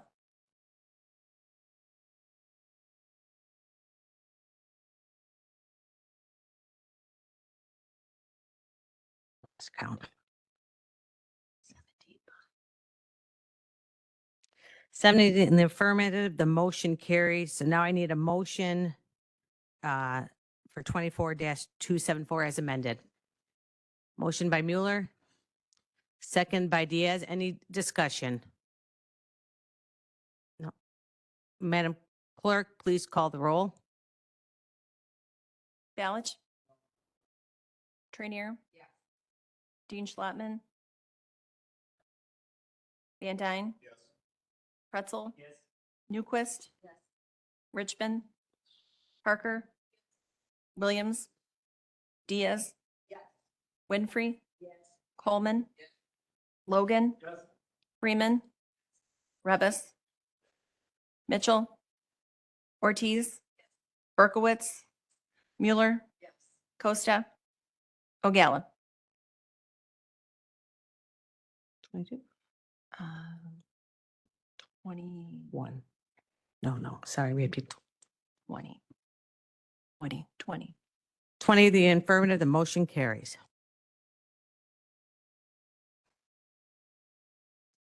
Thank you. I never had the opportunity to speak on that particular issue.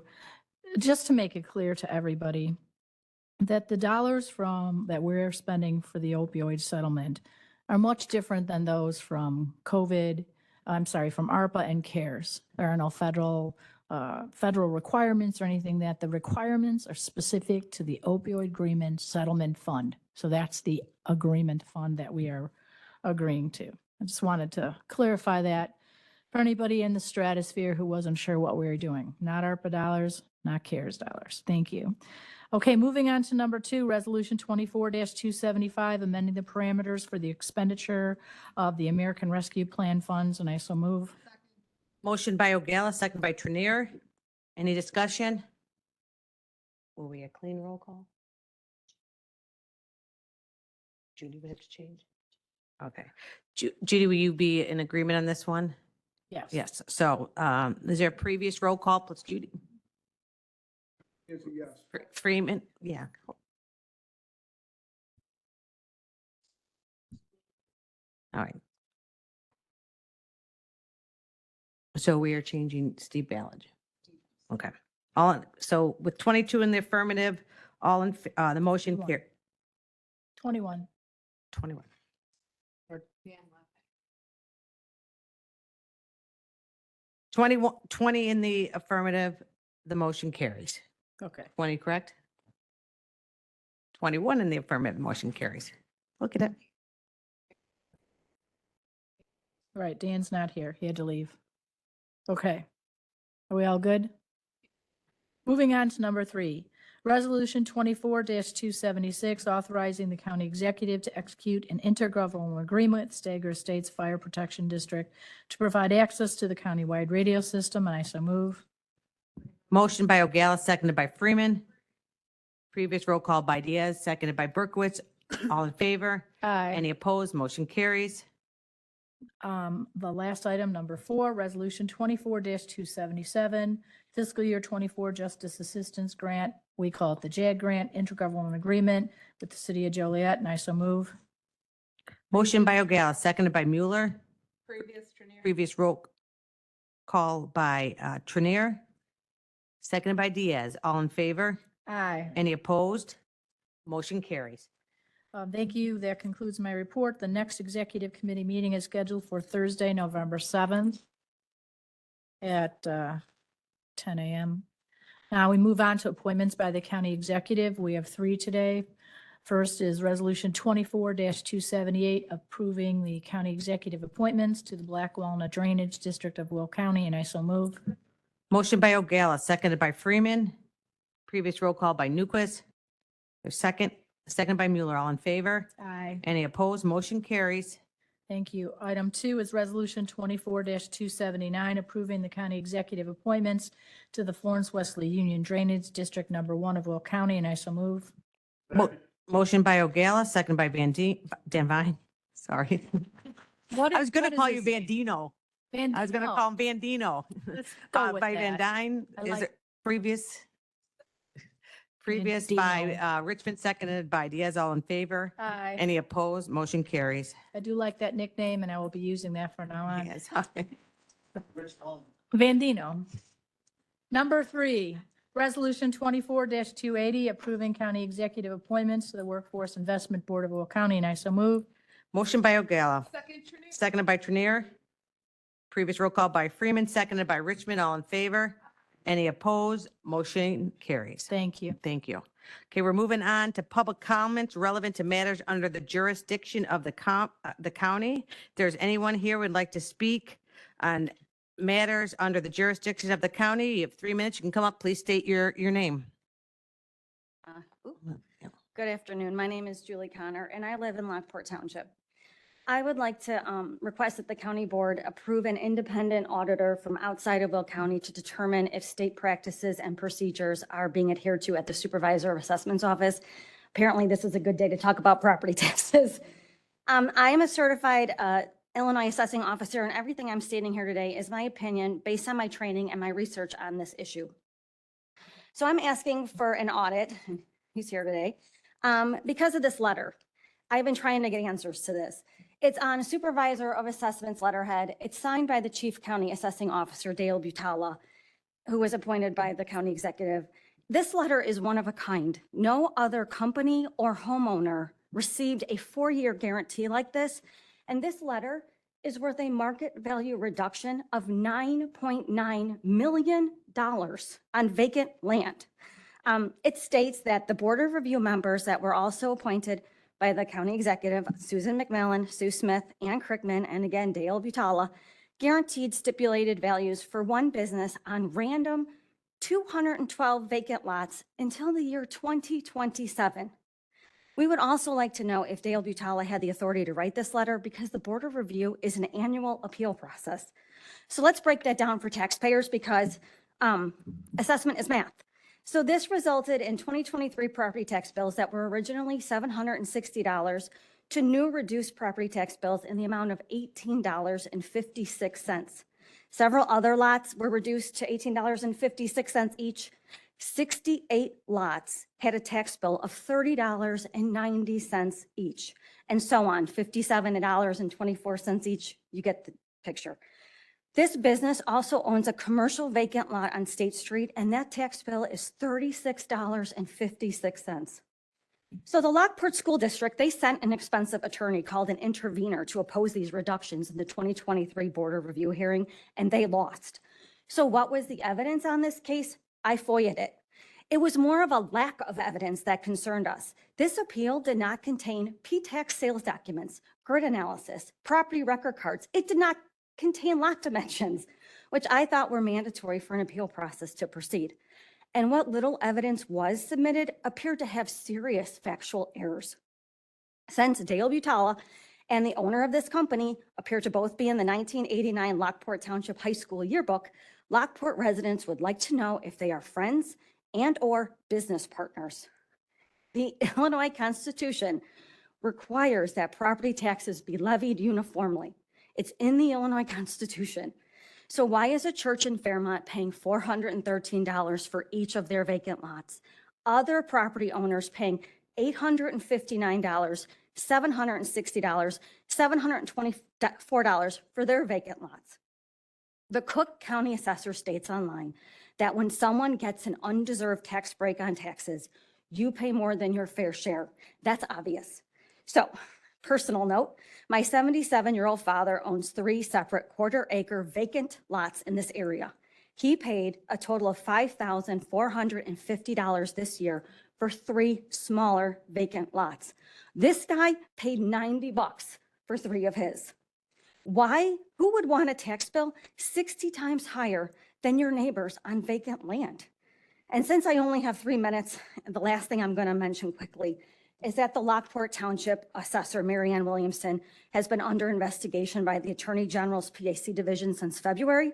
She made up a work product exemption to deny my FOIA requests on math calculations on my own home. This was why I became a CIAO to begin with. I need you to wrap up, please. Thank you. Okay. So the Attorney General's office, I only have one sentence. The Attorney General's office sent the Lockport Township Assessor case law on this issue. And while I am awaiting the findings from the Attorney General's PAC, I now believe that all the Lockport Township residents deserve an audit. And if they're doing this in Lockport Township, what else are they doing? Thank you. Thank you. No. All right. No. You can add your.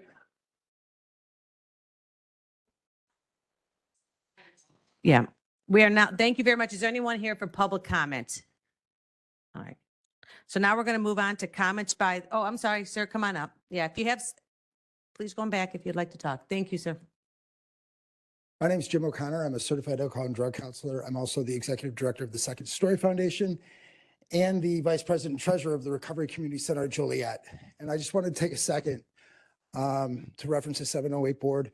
I'm not funded by them. I have not received any grant money from them. I have been attending meetings for the last 10 months, and it seems like it's pretty difficult to stand up a government county board. And I am frustrated, was frustrated too, not knowing how long things were going to take. In the last 3 months since they hired an executive director, you can really see their progress. One thing I want to say, and I don't know if it gets talked about enough, I've got deep experience working with people with severe substance use disorder, homelessness, and mental health issues. And I've got a lot of experience working with people that have been in and out of the criminal justice system. I know that for every dollar that's spent addressing behavioral health, it can save $5 to $7 in societal costs. The number one thing that I work with people on are people who are taxing the Medicaid system, taxing the SNAP system, They're frequent flyers at the emergency departments, and they have constant interactions with law enforcement. And so every bit that we can do to reduce that contact saves money. The last thing I'll say is I've been in Will County. My wife and I own a home here, so we're taxpayers here too. And for the last year that we've been trying to develop our program, I am with you. Like, systems are broken constantly. I've been in a lot of meetings with state legislators, federal legislators, and large treatment providers, and the system is broken is the common refrain, particularly for Medicaid reimbursement. So the people at the lowest end of the spectrum have the hardest time, obviously, right? So this year, Congress disallowed the Department of Human Services congressionally directed spending for 501c3s, those community-based organizations. And the Illinois Department of Human Services cut their budget by over $30 million. I do not think government is the answer, but as these larger systems break down, the answer more and more is communities. And in answer to your, that experiment with the rats, it wasn't toys, it was community, it was other rats. They needed more people like them. And so the community-based organizations that I think can fill in the gap were one of them. The Will County Seminole Wakeboard, when I looked at the landscape, was the most hopeful prospect for funding certain things that I have seen anywhere in the state. And I've done a lot of private fundraising. So I really hope you give it a year, at least, with an open heart and open mind to see what they do. I don't know how they'll spend it. I can't vouch for anything, but there's an opportunity there to be really amazing. And Will County's got some really great organizations. You know, one thing when you talk about funding, I can tell you Stepping Stones was paying certified alcohol and drug counselors and PRSS support people around $15 an hour, and a Portillo's opened across the street started at 18. It's unsustainable for people to be in the workforce over time. So funding really matters. And again, this will come up next year. I hope you pay attention with open minds and open hearts to some of the work that does get funded. So that's all I got. Thanks. Didn't mean to cut anyone off. All right, we're moving on to comments by the county board members. If you have a comment, please press your button. County Board Member Freeman. I know it's late. I know you probably don't want to hear from me, and I know that my head doesn't want to be speaking, but I made a promise. I went to a tour yesterday of the Joliet Old Prison, and the director of the Joliet Historical Museum mentioned that they are having flashlight tours, self-guided, and that they are needing security help. If anyone would like to go stand in a building at night at the old prison with a flashlight and keep people out of areas they're not supposed to go into, he would be appreciative. His name is Greg Pierbolt, and you can reach him at the Joliet Historical Museum. Thank you. Thank you. County Board Member Mitchell. Well, can you come back to me? I think you're it. Can you come back to me? Oh, okay. Can you Sorry, come back? County Board Member Parker. Okay, I have 3 comments, and you know, I'm very short. So, one, thank you all for the reconsideration of the Mental Health Board. I know some of you are not happy with it, but I was glad we were able to come to a compromise. 2, I want to clarify, County Board did not deny the Health Department additional levy request. I just confirmed it with Executive Bellotta, and she did confirm that. And 3, I wish this person was in this office, this room right now. I want to thank her. Thank her for her public comment, because I've been trying to get answers to my questions on that particular property owner that she brought up, and bring awareness to other officials and other departments about what this property owner has been doing. And I'm so happy that she actually dug deeper than I did, got more answers, and I am so looking forward to speaking with her about more information that she has. Thank you. All right. Is County Board Member Mitchell want to speak, or I'm moving on? I'm going once. Yeah.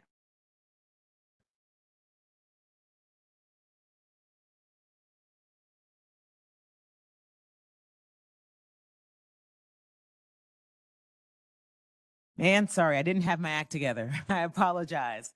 I just wanted to bring this up before next month. Please come see me after when my brain is functioning. But there's a young gentleman who, at 10 years old, took it upon himself to raise money so that he can put flags out for the veterans, for Veterans Day. And he was at the top of the list for raising money, but then some dastardly older people came and brought him down on the list. So I want to help him get back on the top of the list for raising money, but I'm getting older and my brain just froze when I needed to remember. And so just come see me after. Please, let's help this young man with his wish to bring flags or put the flags out for the veterans. Thank you. Comments from leader, County Board Member Balich. Yeah, I just want to, I got two things, but first one is when you look at, when we argue about budgets and levies, it's not a personal thing. It's a ideology. Republicans typically want small government, less taxes, less regulations. We don't want the government sticking their nose in our business. Democrats on the other side want big government, more taxes, more regulations because they believe in big government. So that's why we fight like hell over here, because we don't agree. We have completely polar opposite ideologies, 100% polar. So that's what the problem is. On the other stuff that isn't with budgets, levies, and new rules and all that other stuff and bigger government, we can probably get along on 90% of the other stuff. But it's just that little bit of thing, and it's the same way I've been on the board for 12 years, and every single year it's the same thing. So with that said, it should be more like the Italians do things. We argue with ourselves, and like we had a float in the Columbus Day Parade, and I'm the chair of the Will County Italian American Association. And so I want to get out and walk on the street with the people. So my crew tells me I can't do it. They put me on top of the float and give me a mic and have me singing songs. If you haven't heard me sing, my voice is not good. But I sing anyway, right? And then we got a guy that sings real good walking the street where I wanted to be.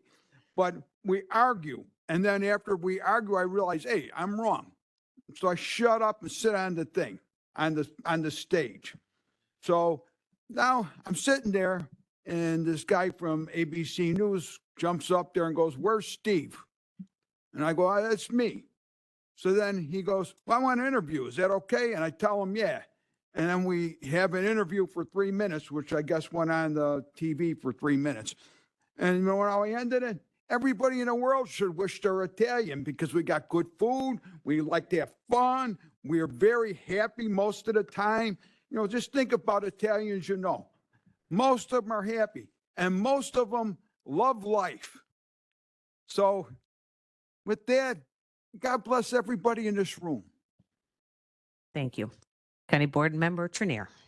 Thank you, Madam Executive. I believe it's government's job to do what those individuals on their own cannot do. I don't believe that we should run like a business. A business is a for-profit entity. And so in those regards, we do have very fundamentally different views. But I do think, you know, some of the issues that we have with communication are just due to the lack of time we actually spend with one another to actually have a discussion. That frequently things are brought up as a surprise. You know, the 2% levy, I've been accused of, you know, springing that on people. That was on the agenda. That's been talked about. It's been in writing. It wasn't a surprise.